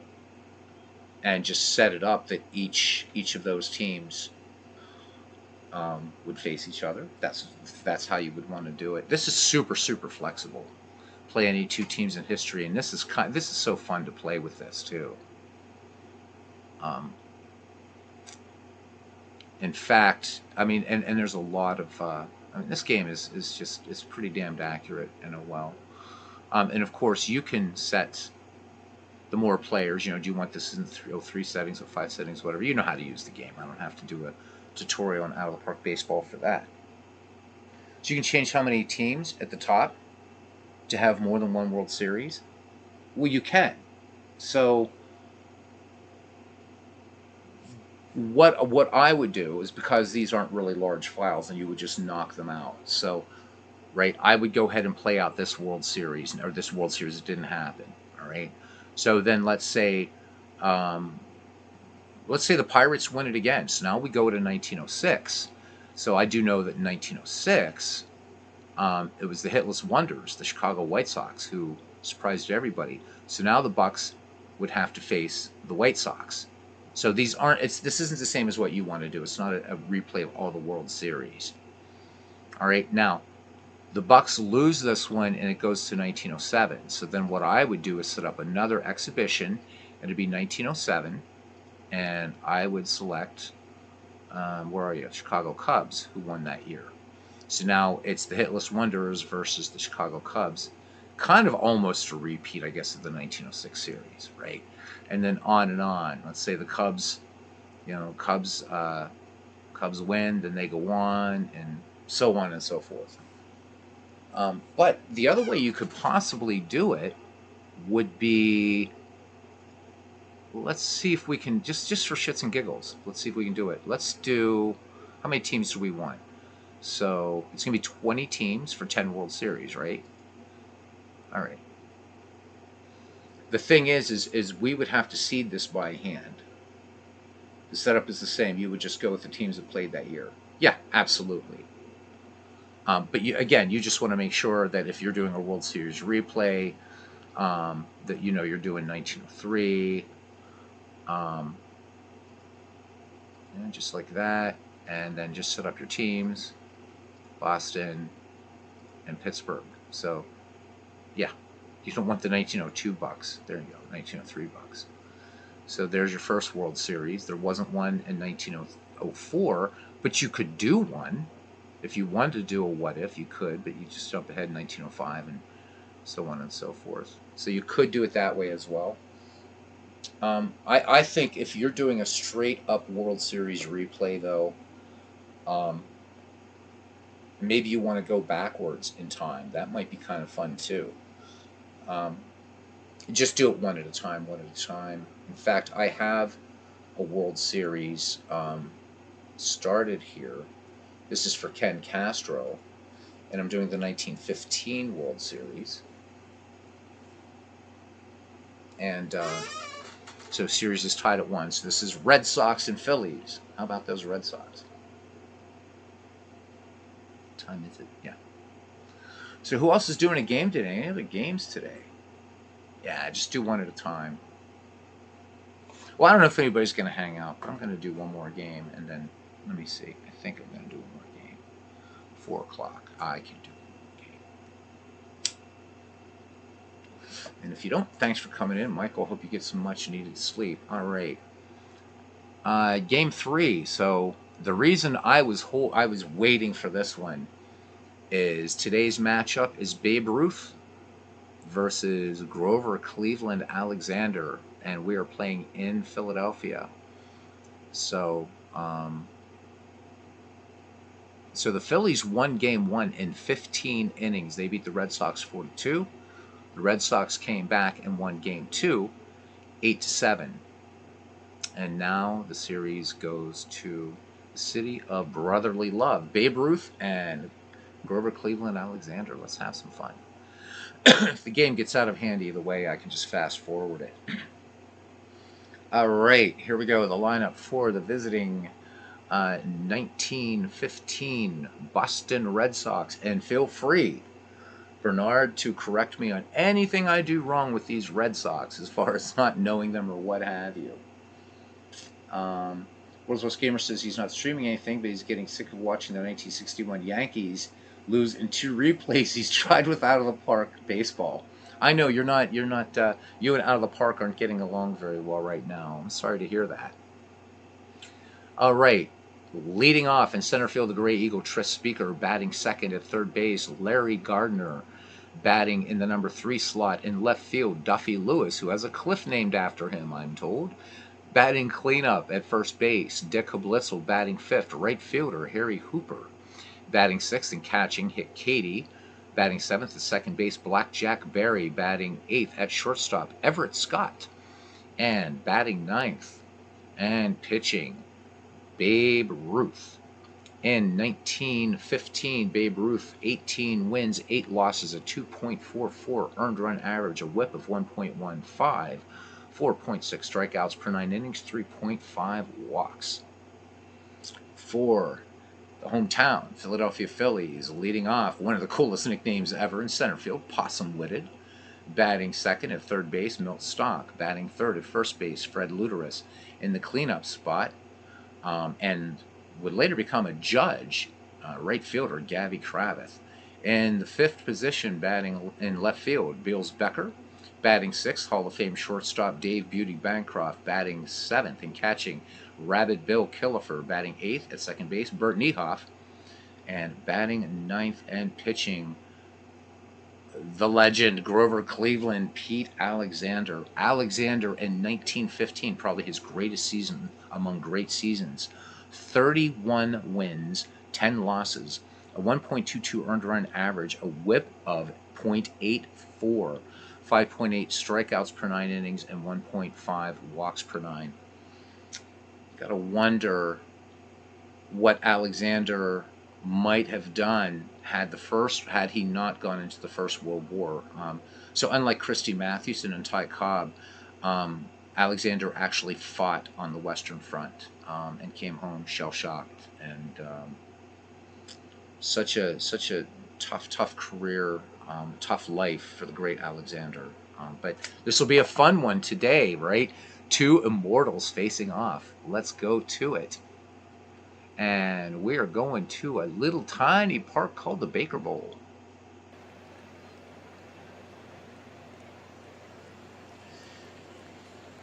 And this is such a tiny ballpark. Michael, if you're still here, wow, what a beautiful job you've done here with the Baker Bowl. This is gorgeous, man. Wow, look at that beautiful... Look at the... Oh, sorry, guys. I've got to gush here for a minute. But look at these beautiful ads out here in right field. Look at this. Right to center to right. This is just mind-blowingly beautiful. It really, really is, man. Oh, my God. Oh, we're playing wide camera with this. Look at that. Boy, you can't beat that with a stick, can you? Wide camera all the way down.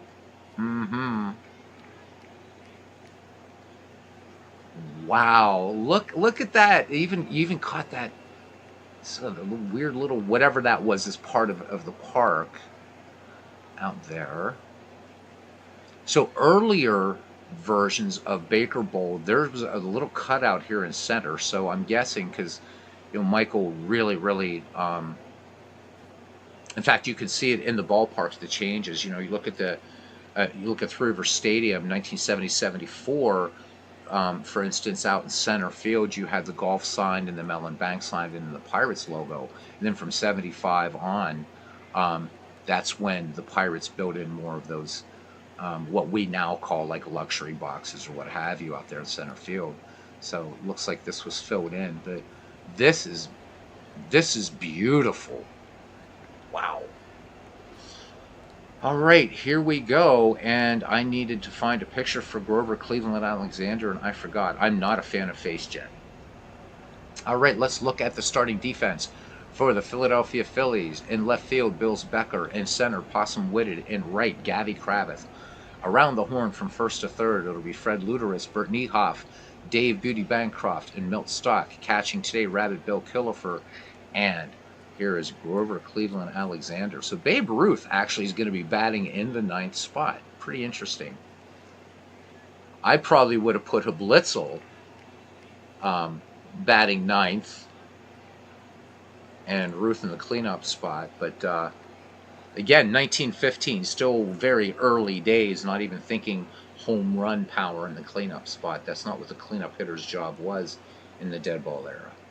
And here is another great one. The Gray Eagle, Tris Speaker, in this World Series. He is 5 for 9. So let's do a beautiful pan around of Baker Bowl as Grover Cleveland Alexander gets ready to unleash the first pitch. Hope you enjoy this game as we go outside of Baker Bowl and back in and twirling around. Turkish trophies out there in right field. Here is the delivery. And it's switched up on me, but that's all right. Little ground ball by Speaker. And Fred Luderis has it and takes it to the bag himself for out number 1. And I've got to change these views again because I really... Oh, it is right. Okay. Here we go. Alexander now deals to Larry Gardner. Gardner, 3 for 9. Here is the 0-2 pitch to Gardner. Gardner had a home run this season. And this one, just a little comebacker to Alexander, who fires on to Fred Luteris for the 1-3 put out. 2 up, 2 down for Duffy Lewis. Duffy Lewis, 1 for 10, has 2 RBI in the World Series here in this alternate 1915 replay. The great Alexander deals the 2-1 pitch to Duffy Lewis. Lewis swings, and this one a lazy little grounder to second, and Niehoff makes the pick, but has no way that he's going to get the speedy Duffy Lewis. So 2 on for Philadelphia, and here's Dick Blitzel, 3 for 6. Killiford with the sign. Alexander checks the runner, Duffy Lewis at first.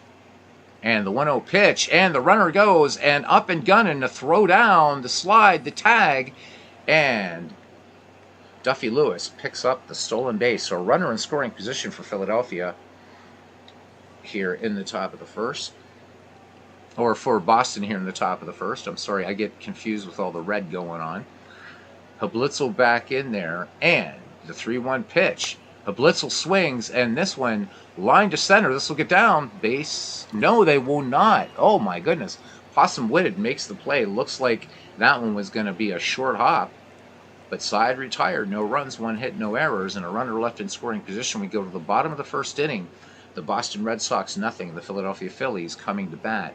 Let's look at the starting defense now for the Boston squad. So Duffy Lewis in left field, Tris Speaker in center, and Harry Hooper in right. What a crazy outfield this Boston squad has. From first to third around the horn, not too shabby either. Dick Blitzel, Blackjack Berry, Everett Scott, and Larry Gardner. Behind the plate is Hick Cady, and on the mound is George Herman Ruth. Possum Whitted leads it off here for Philadelphia. Whitted hitting .273 in this World Series, 3 for 11 overall. Babe Ruth has the sign from Hick Cady. Here is the 1-0 delivery. Whitted swings, little grounder to short, and up and over with it is Everett Scott. Fires onto Blitzel for the 6-3 putout, and Whitted will go back and sit on the bench. So 1 away here in the bottom of the first now as third baseman Milt Stock steps in. Stock hitting he's hitting 182 with a run batted in, so 2 for 11 overall. Babe Ruth has the sign. Here's the 1-0 delivery to Milt Stock. Stock swings, and this one sent out to right field and toward the line, and making the catch under the Pippi Cigar sign is Harry Hooper, making a fine catch. Very, very short, very tiny ballpark. Less than 300 feet down the right field line, Baker Bowl. I think this was the smallest of the dead ball parks, and might even be the smallest major league park ever. Don't know if anybody might have that data, but I think this might have been the smallest. All right, Ruth now ready to face Fred Luteris. 2 down. Luteris hitting, he's 5 for 10 with an RBI in this 15 series replay. The lefty deals the 0-1 to Luteris. 7 home runs in the regular season. Little grounder to second base, and that will do it. So Luteris grounds out to Berry, inning over. The Phillies go in order. We go to the top of the second inning in this 1915 World Series replay. Red Sox and Phillies tied at 0. Harry Hooper, Hall of Famer, will lead it off. Then Hick Cady and Blackjack Berry. Alexander deals now. Full count. Swung on. Little grounder to second base. And Harry Hooper is retired on the 4-3 putout. Bert Niehoff making the play to Fred Luteris. So 1 down for catcher Hick Cady. He's having a heck of a World Series here, hitting .571 with 2 runs batted in. Alexander has the sign from Killiford, and the great one deals the 3-1 pitch to Hick Cady. And Cady on the 3-1, little grounder to first. Not a problem. Fred Luteris will wave off Alexander and take it to the bag himself. So 2 up, 2 down. Blackjack Berry. Berry hitting at a .286 clip with 2 runs batted in. Alexander's 1-2 pitch to Blackjack. Barry swings, and this one just a grounder to third, deep to third, but up with it, and plenty of time. Milt Stock to retire Jack Barry. So the Phillies dispatch the Red Sox 1-2-3, and we go to the bottom of the second, no score. And the number 4, 5, 6 hitters due up: Gabby Kravitz, Beals Becker, and Dave Beauty Bancroft. Kravitz with a home run, 3 runs batted in, hitting an even 200. Babe Ruth into his windup, and the 1-1 pitch to Kravitz. Kravitz swings, hard ground ball to short, plenty of time. Up with it and over is Everett Scott to retire Kravitz for out number 1 here in the bottom of the second. Beals Becker, who also spent some time with the Pittsburgh Pirates in the dead ball era, he is 1 for 10 with a run batted in. Ruth working quickly. Here's the 3-2 to Becker.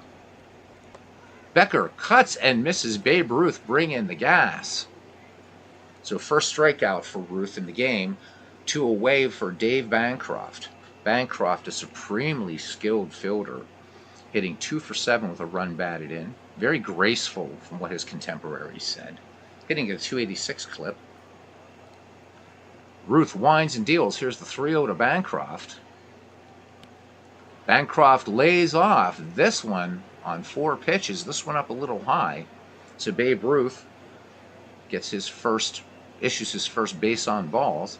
And that brings up Rabbit Bill Killefer, the catcher, hitting 333. 2 runs batted in for him. Bancroft, good speed at first. Ruth with a check of the runner. Here's the pitch home. And the runner goes, and they got him dead to right. How about it? Hit Katie comes up firing, and Bancroft is caught pilfering. So side retired. Philadelphia manages a walk, and that is it. We go to the top of the third inning. We are still scoreless here at this beautifully recreated Baker Bowl by Michael Silva. This is just wow. Okay, anyhow, Everett Scott will lead it off here for the Boston Red Sox, followed by Babe Ruth and back to the top of the order and Tris Speaker. Everett Scott 0 for 5 in the World Series thus far.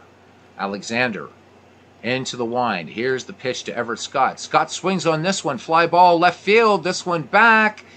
And about 10 feet short of the wall, making the catch is Beals Becker. Stepping to the plate now, Babe Ruth. Babe Ruth 1 for 2 with a run batted in. The lefty waits, so 2 legends facing up right here. Alexander with a 3-1 pitch to Ruth. Ruth showing a good eye up there, lays off in a pitch outside. So curveball misses, Ruth aboard, and we're back at the top of the order for the Gray Eagle. Speaker 0 for 1.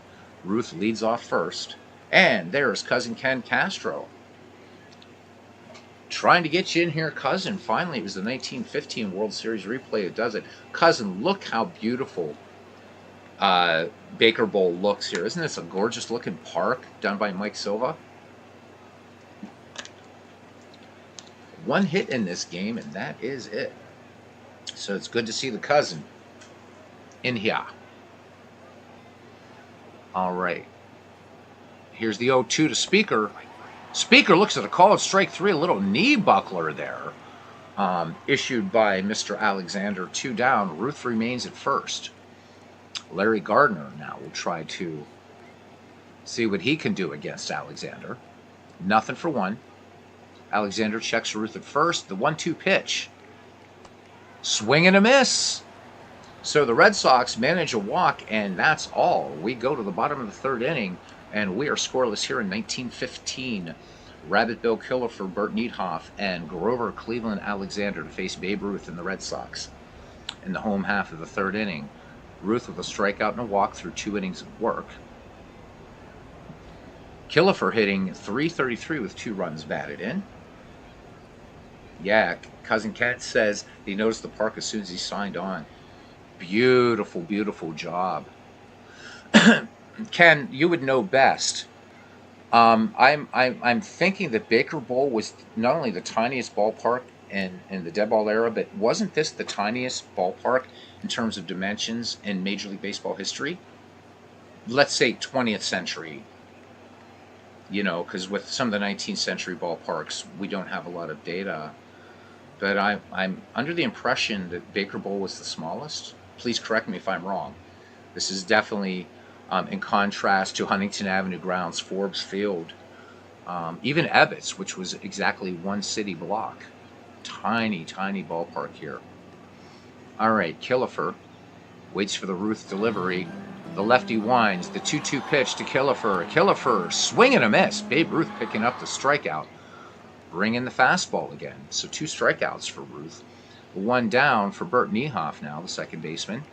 Niehoff with an RBI in this series. He is 1 for 5 overall. Babe Ruth winds and fires. The 1-0 delivery to Niehoff. Niehoff swings, and this one lined over second into center for a base hit. So that's the first hit by the Phillies in this game. And Bert Niehoff has some serious speed at first base. Grover Alexander now. Alexander 2 for 5. Looking for Niehoff to steal here, and so's Babe Ruth. Checks the runner. Here's the pitch, and the runner does go, and Niehoff is gunned down.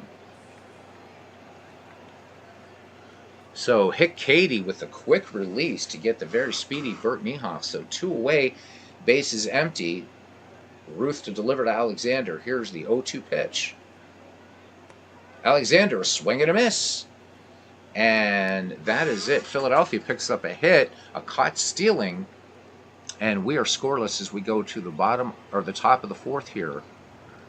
In this series, tied at 1 game apiece. Duffy Lewis leads it off for the Red Sox, followed by Dick Blitzel and Harry Hooper.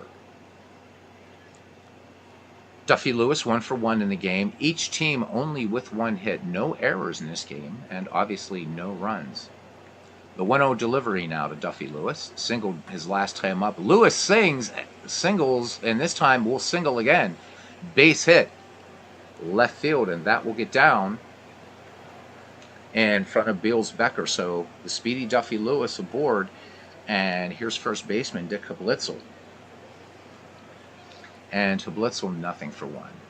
Duffy Lewis leads off first. Let's see if Killefer can do what Cady's been doing here. And the runner goes. The bunt is down. That one out of the playbook of Cousin Ken Castro. So the sacrifice, the hit and run was on. And sacrifice to second is Duffy Lewis. So the Red Sox threatening here in the top of the 4th inning as Harry Hooper comes to the plate. Nothing for 1 for Hooper. Alexander checks Lewis at second. The 3-2 pitch. Harry Hooper swings.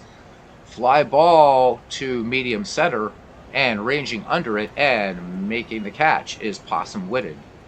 So Duffy Lewis remains at second, 2 down for Hick Cady. Hick Cady, nothing for 1. Alexander with the 2-1. Cady swings, base hit, center field. So does Cady get an RBI out of this one? Here's the throw to the plate, the slide, the tag, not in time. Hick Cady picking up the RBI.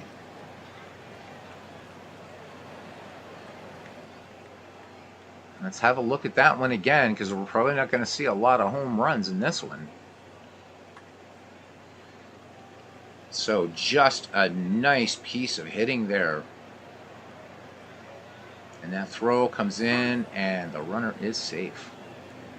So Boston out to a 1-0 lead here as D. Scott Howard comes to the ballpark. Ken Castro says 19th century course, many ballparks with tiny dimensions, but yes, Baker Bowl, yeah, the extreme tight fit in the area. I can't recall off the top of the head anything smaller than Baker Bowl.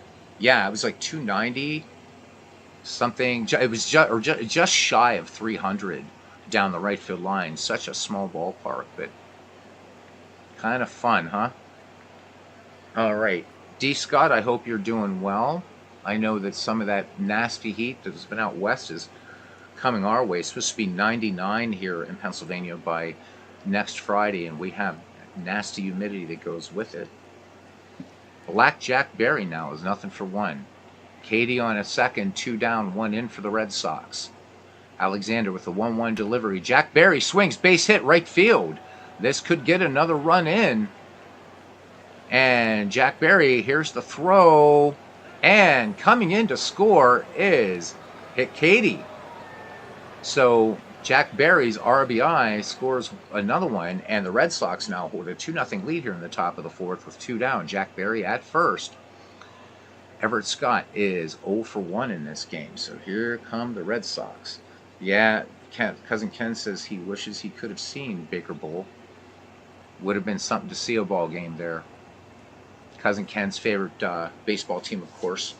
Well, next to his Providence Grays, the Philadelphia Phillies. So Cousin, the 1907 Chicago Cubs eliminated the 1908 Cleveland Naps today in your tournament. So all that's left now in round 3 is would be the Grays and the Orioles. So we'll get to that sometime soon. All right. Old Pete, who isn't old yet in 1915, checks Berry at first. Here is the 0-1 pitch, and up and throwing, but he's not going to get him, is Bill Killefer, so he's not going to get Blackjack. So Blackjack in scoring position now. Everett Scott back in the box, and the 2-2 pitch to Scott. Scott swings. This one, a bounding ball down the third base line. The long throw across the diamond, but perfectly done as Milt Scott making the great play at the hot corner. Side retired, but 2 across for the Boston Red Sox. We go to the home half of the fourth. The Red Sox 2 and the Phillies nothing. Possum Witted were back at the top of the order for the Quakers. Milt Stock and Fred Luteris. Possum Witted 0 for 1. Babe Ruth has struck out 3, walked 1 through 3 innings of work. The Baltimore native with the 2-2 delivery to Witted. Witted swings, hard ground ball to short, fielded cleanly by Everett Scott, a vacuum cleaner out there at short for these Red Sox. I know that Bernard's used to Heine Wagner at the shortstop position there in 1912, but Everett Scott, a fine, fine shortstop in his day. Milt Stock, 0 for 1. Babe Ruth enjoying a 2-0 lead here in the bottom of the fourth. The 1-1 pitch to Stock. Cut on, and this one, slow grounder, but Everett Scott misjudges the ball, and by the time he gets the throw off, score that E6, throw is off to Mark de Hublitzel, and Milt Stock safe at first. So Milt Stock with some serious speed. The tying run comes to the plate now, and first baseman Fred Luteris. Luteris 0 for 1. Milt Stock has an aggressive lead off first. Look for Luteris to try to bunt him over. Here's the 1-2 pitch. Luteris instead swings away. Line drive to right, and a diving stop by Harry Hooper making the catch. Wow. So going against conventional dead ball, swinging away was Luteris. Let's look at that great play in right field by Hall of Famer Harry Hooper. And this came off the bat in a hurry, 106 miles an hour, and Hooper making the diving stop. Think of Hooper largely as a Boston Red Sox, but his best years were actually with the Chicago White Sox. Just spent more years with Boston. So, in the Out of the Park All-Time Greats League, I actually moved Harry Hooper to the White Sox. It's really where he belongs. All right, Milt Stock aboard. And here's Gabby Kravitz, 0 for 1.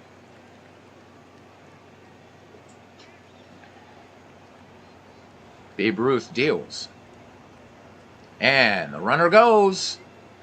The throw down, and they got him. Milt Stock is caught stealing. That ends the inning. No runs, 1 hits, no errors. Nobody left. And we head to the fifth. It's Boston 2, Philadelphia 0. Babe Ruth, Tris Speaker, and Larry Gardner due up for the Scarlet Hose. Alexander with 2 strikeouts and a walk through 4 innings of work. Babe Ruth 1 for 2 with an RBI. The 3-2 pitch. And Ruth swings, and this one just a soft fly ball to right field, ranging to his left end, making the catch is Gabby Kravitz. So Babe Ruth is the first out of the inning, and we're back at the top of the order for the Gray Eagle, who's 0 for 2. Old Pete deals to Speaker, full count. Speaker lays off, ball 4, this one missing outside. So Alexander trying a little change-up action, loses Speaker. Boston looking to take advantage of that little gaffe there, hopefully. Little miscue, or misjudging, I should say, of Speaker. Alexander playing a little fine there. Speaker with incredible speed. Larry Gardner, decent contact hitter, 0 for 2 in the game. Alexander deals the 0-1. The runner goes. Are they going to get Speaker? The throw down, not even close. So Killefer coming up was looking for Speaker to steal, but Speaker just too fast on the base paths. So Boston with a potential third run in scoring position now. As Larry Gardner back in the box in the 1-2. Gardner cuts on this one, grounded to first, and bobbled at first by Fred Luteris. Scored that one in error. These teams even now at 1 apiece. E3, and that allows the speedy Larry Gardner to be on at first. So 2 on, 1 out. Speaker at second, Gardner at first for Duffy Lewis. Duffy Lewis, a perfect 2 for 2 today. So the Red Sox in the proverbial catbird seat here. Alexander deals. Duffy Lewis swings, and this will be a liner right to second. Niehoff making a nice play. That one could have at least saved a run. Speaker, that one gets by Bert Niehoff at second base, and Speaker scores. So great play there by Bert Niehoff at second base for Philadelphia. And Dick Hoblitzel now batting in the cleanup spot for the Red Sox. He is 0 for 1. Pretty good contact hitter. Grover Cleveland from the set position, and the 3-1 to Hoblitzel. Hoblitzel swings, and this will be a line drive base hit. Center field, and Speaker is going to score. Here's the throw to the plate. Will they get him? They will get him. They gun him down. Tris Speaker is gunned down. What a play. Wow. Wow, that is unbelievable. So Possum Witted guns down the Gray Eagle. Let's look at that play one more time. I thought Speaker had that one, but Possum Witted unloads and gets the Gray Eagle. All right. So we go to the bottom of the 5th inning, and Philadelphia will send up Gabby Kravitz, Beals Becker, and Dave Beauty Bancroft. Kravitz, 0 for 1. Babe Ruth, 3 strikeouts and a walk through 4 innings of work. Ruth's 1-1 delivery now to Kravitz. Kravitz cuts on this ball, fly ball into center field, and making the catch is Tris Speaker calling off Harry Hooper for out number 1.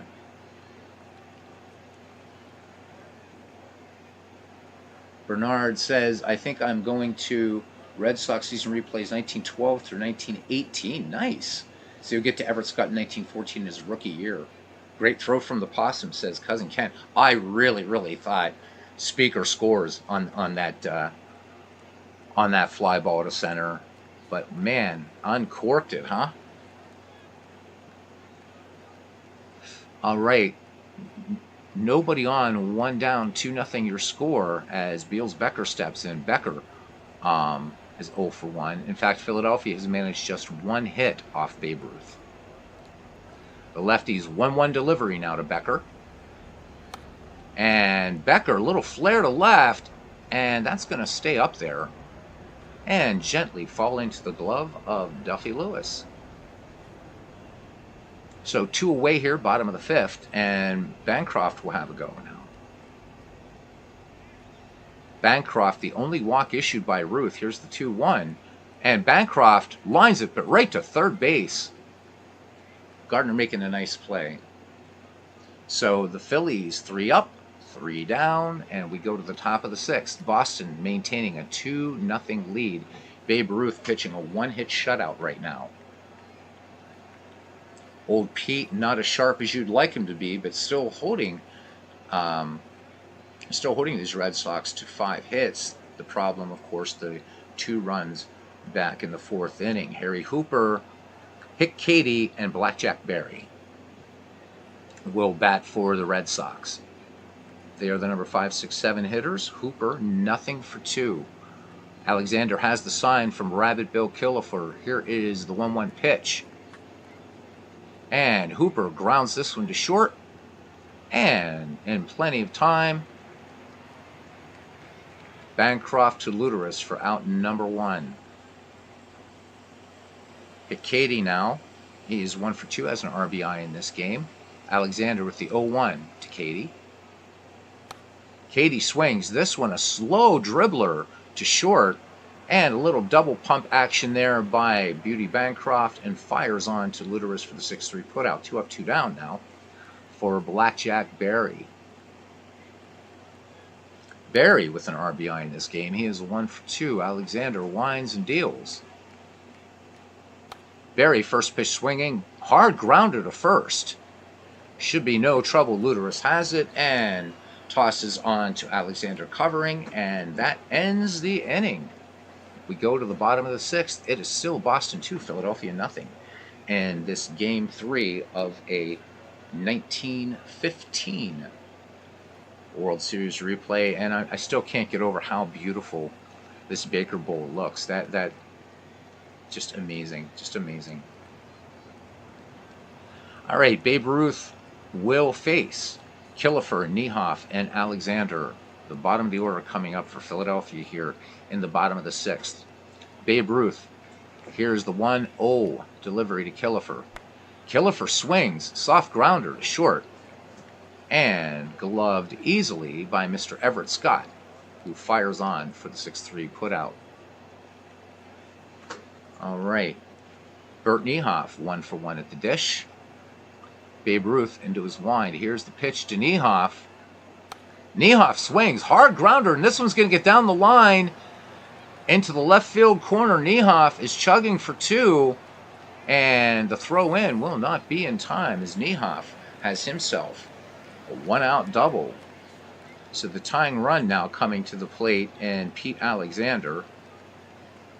Alexander nothing for 1. He's going to try to move Niehoff to third. Babe Ruth deals the 1-0. And there's the throw to third. Oh, Niehoff trying to steal third, and he is gunned down. Hit Katie gunning him down all over the place as he's done all season. Ooh. So Philadelphia trying to get something going, and instead empty the bases. So Alexander, here's the 3-2 pitch. Alexander swings, and this one sent out to the gap and right at the wall. And making the catch is Harry Hooper. Phillies get nothing on a hit and a caught stealing. We go to the top of the 7th. It's the Red Sox 2 and the Philadelphia Phillies nothing. The Boston Red Sox, of course, won this World Series in 1915. The Phillies would not return to the World Series until the famed Whiz Kids of 1950. Everett Scott, nothing for 2, leads it off here for Boston. Then Babe Ruth and Speaker. Old Pete has struck out 2 and walked 2. Alexander deals. Scott grounded out last time. This time, soft little fly ball to right field. And Gabby Kravitz giving chase, and can of corn. 1 up, 1 down. Babe Ruth, nothing for 1. Alexander working quickly. Here's the 0-1 to Ruth. Ruth cuts on this one. High fly ball center field, coming in on it, and has it in his sights. It's possum-witted. So 2 up, 2 down as the Red Sox return to the top of the order. And Speaker, who's nothing for 2. Alexander with a full count now. And Speaker, a little dribbler to short. Speaker's going to beat this one out. No, they do not. They do get Speaker by a gnat's eyelash. So 2 missed calls by yours truly.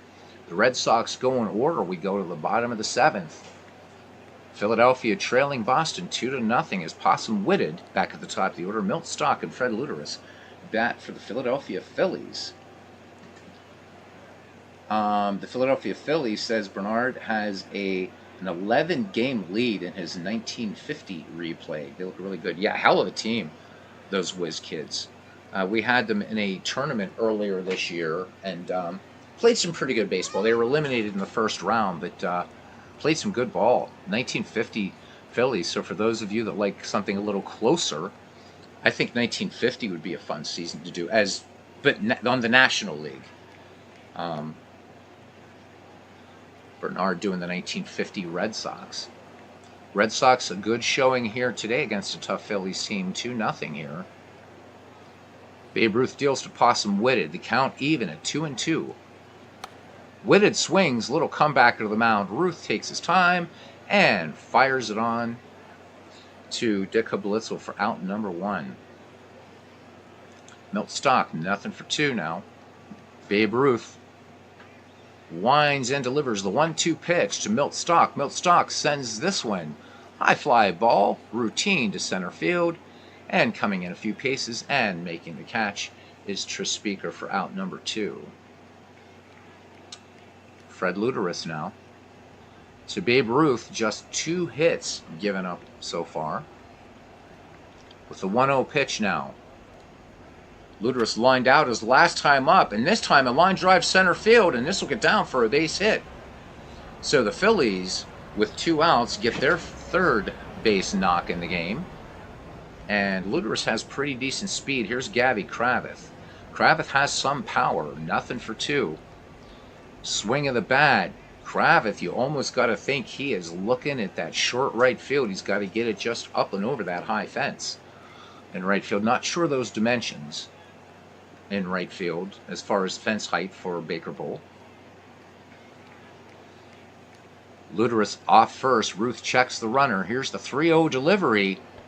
And Babe Ruth is not going to play around. He's going to pitch around Gabby Kravitz. So 4 straight pitches. Luderus at second, Kravitz at first. And we will see a pinch hitter now as Dode Paskert will come in now, making his first appearance in this World Series. Babe Ruth looking to get this out here.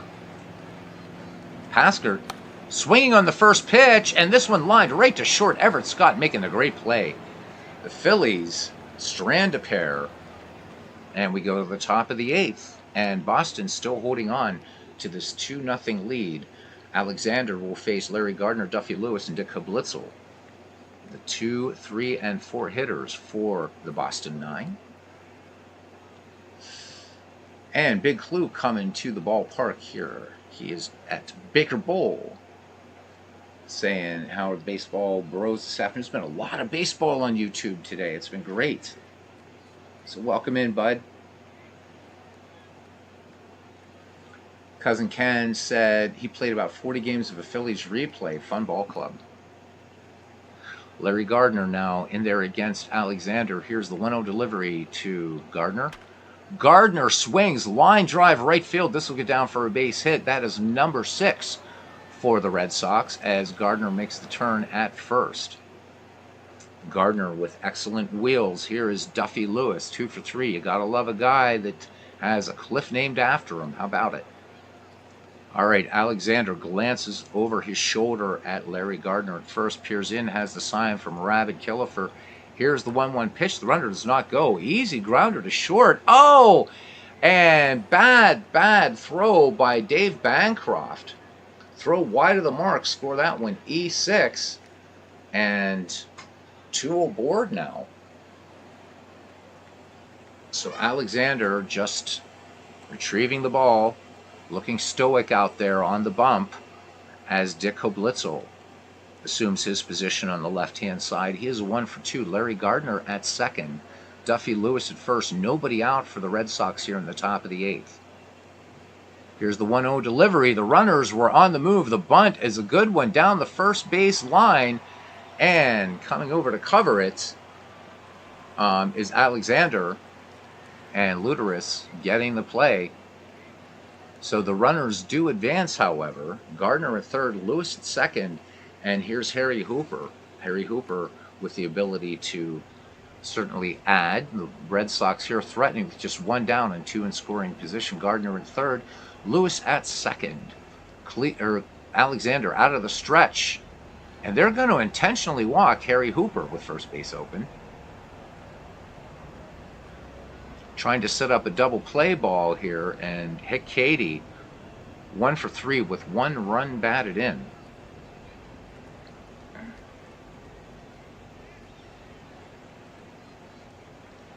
Big Clue, talking about this, he says, I think Major League Baseball needs to vacate the Red Sox 1915 World Championship, given that J.G. Taylor Spink was one of the official scorers for that series, and Spink, in one shameful moment over a lifetime of otherwise notable achievements, publicly discouraged the integration of Major League Baseball.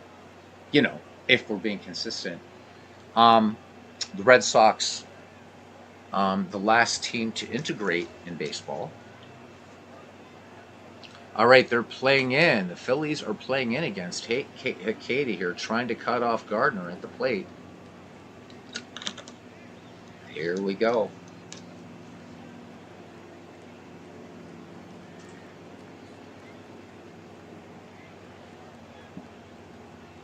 Alexander deals. Swung on, grounded to short, and the throw to the plate. And hit Katie, and the throw back to first. And do they turn it? They do not.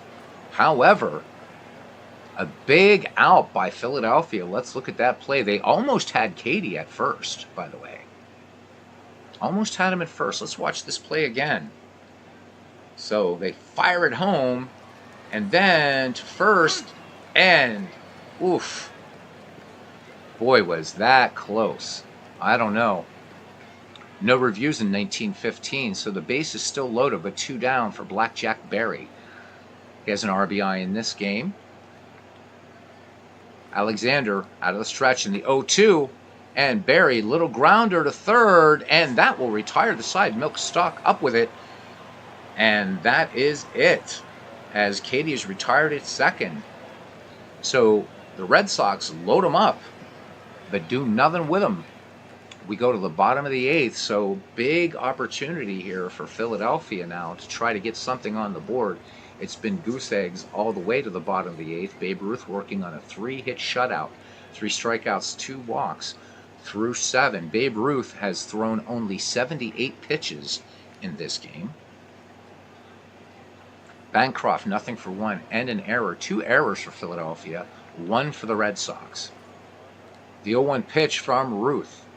Bancroft lined out his last time up, and this time hard grounder to second, diving stop at second, out there by Blackjack Berry, but he can't hold on to the ball, and the official score says that's an infield hit, and that was a kind of a wicked smack off the bat of Bancroft. So here comes Rabbit Bill Killefer. Bancroft pretty speedy at there, hit Katie.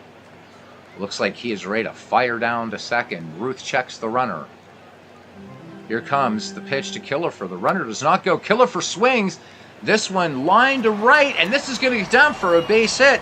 And here come the Philadelphia Phillies.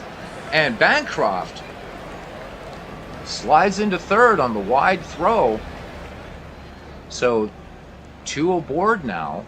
Bancroft at third, Killefer at first for Bert Niehoff. Niehoff, a perfect 2 for 2 today. As Big Clue says, he got to first with a Katie once, but of course not talking about hit Katie. All right. You got to think Philadelphia's stealing here to stay out of a double play. Hit Katie, though. It's great success throwing out runners. Babe Ruth with the 1-2 pitch. The runner does not go. And this one line to right, and great catch by Harry Hooper in right field. A sliding catch in right. That does not feel good. There's Hooper running in, and then I slide and sort of almost catching it behind the back. All right, 1 away. Runner still at the corners, and we have a pinch hitter in Ed Burns. Ed Burns 1 for 2 in this series. Ruth working from the stretch, the 3-2 to Burns. Burns takes ball 4 outside. So this is the first serious trouble that Babe Ruth has been in today in this game. Dave Bancroft at third, Killefer at second, Ed Burns at first. And speed all the way around, especially in Killefer and Bancroft. And back at the top of the order for Philadelphia, and Possum Whitted, who made that great throw to gun down Tris Speaker earlier in the game, but nothing for 3 at the plate. Time for him to do something now to break up this shutout by Babe Ruth. No place to put Whitted. Here's the pitch out of the stretch. Whitted swings, grounder, and they're going to throw home. Oh my. They didn't get the double play. So bases sold out.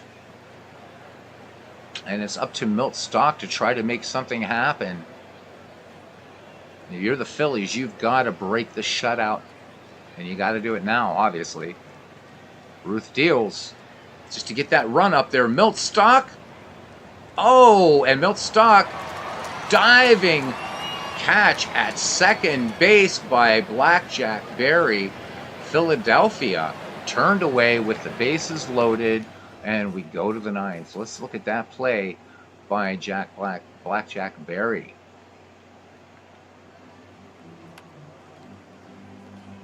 He doesn't make this catch, it's a tie game.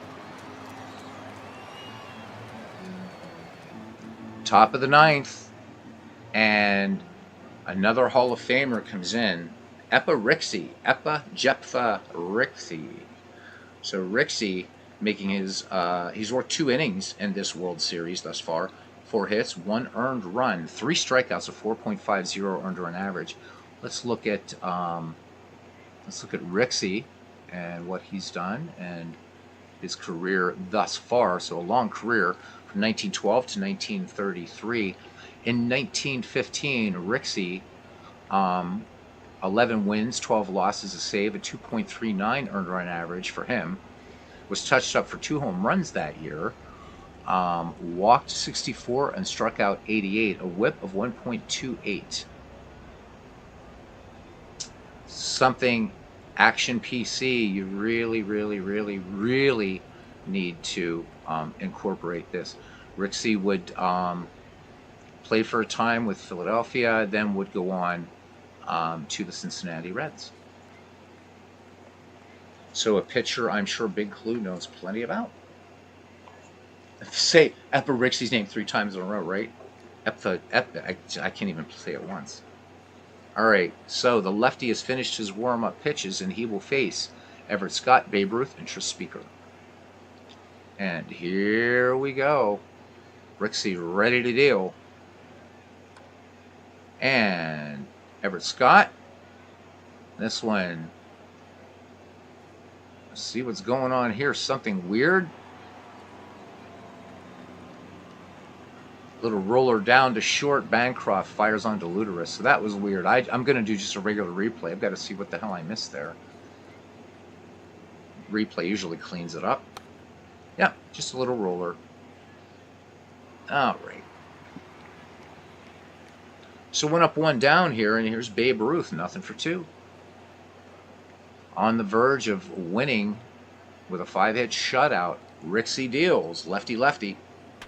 Ruth swings, and this is a liner to center, but this will stay up just long enough for Dode Paskert to make the catch. So Possum Whitted moves over to left for Philadelphia.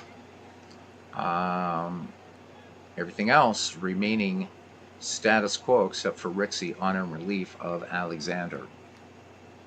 2 down, Tris Speaker, nothing for 3. The 2-1 pitch now from Jephthah. And this one, just a little number out in front of the plate. And Speaker is cut down. So no runs, hits, or errors. We go to the bottom of the ninth. The Philadelphia Phillies down 2-0. It'll be Fred Luderus, Gavy Kravitz, and Dode Paskert. Thanks, guys, for hanging out. Game 3 of this 1915 alternate World Series replay between the Boston Red Sox and the Philadelphia Phillies. Luderus is 1 for 3. Babe Ruth winds and fires the 1-0. Luderus swings, and this one just a little ground ball to first, and Hablitzel waves off Ruth for out number 1. Gavy Kravitz now. Ruth has the sign from Hit Katie. The wind and the 1-1 pitch. Kravitz with a walk in this game and a little seeing eye single between first and second. So Kravitz aboard, and the tying run comes to the plate for Philadelphia here in the bottom of the ninth. It's getting interesting.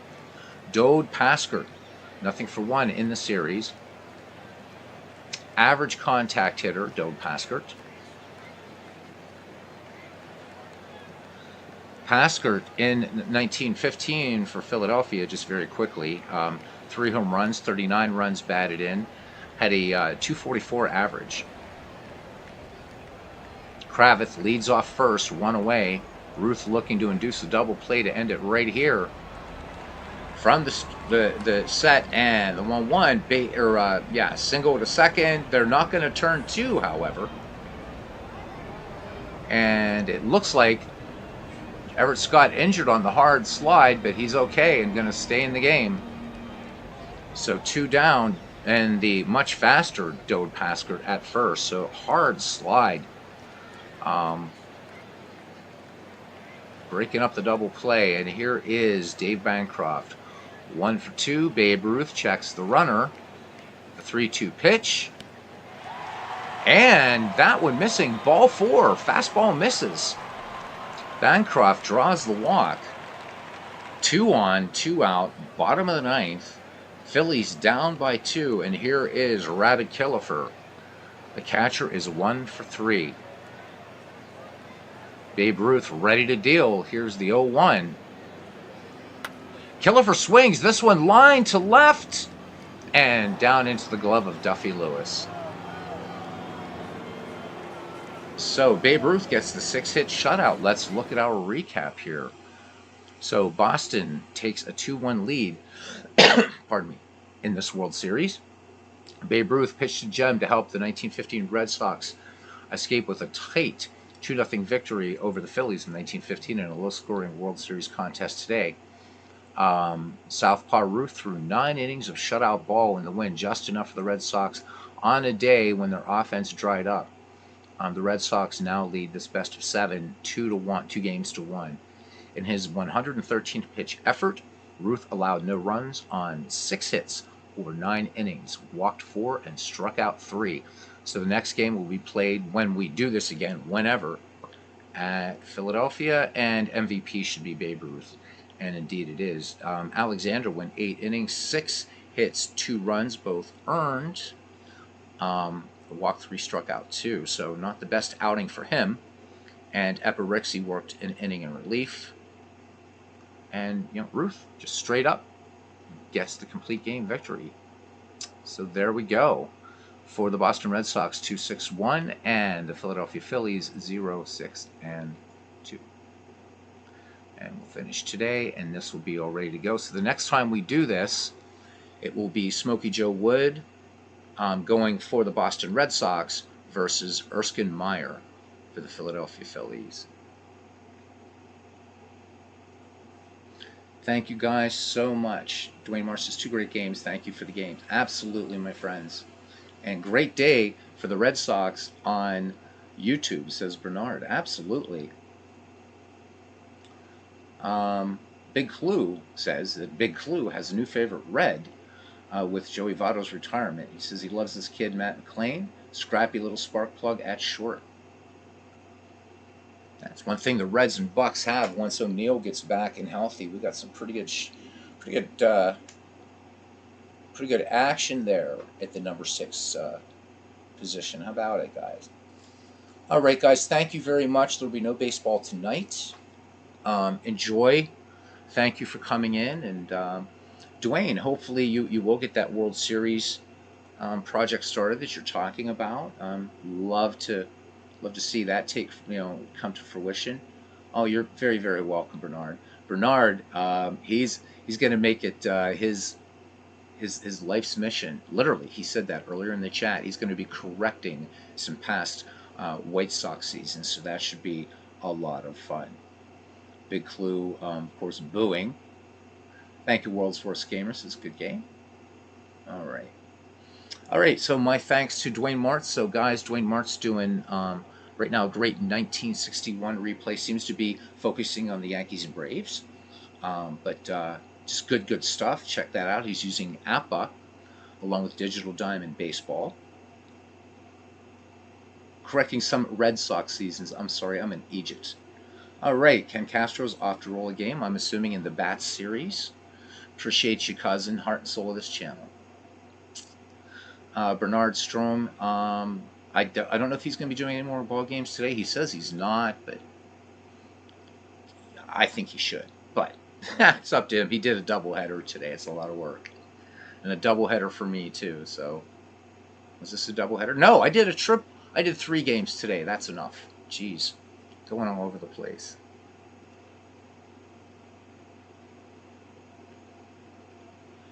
World's worst game. Oh, Grove versus Reynolds. Good matchup. Got to go with Lefty Grove. Always got to go with Lefty Grove. Legends was in here. Wow, that postseason that he's doing, it's good stuff. Check it out. All the content creators.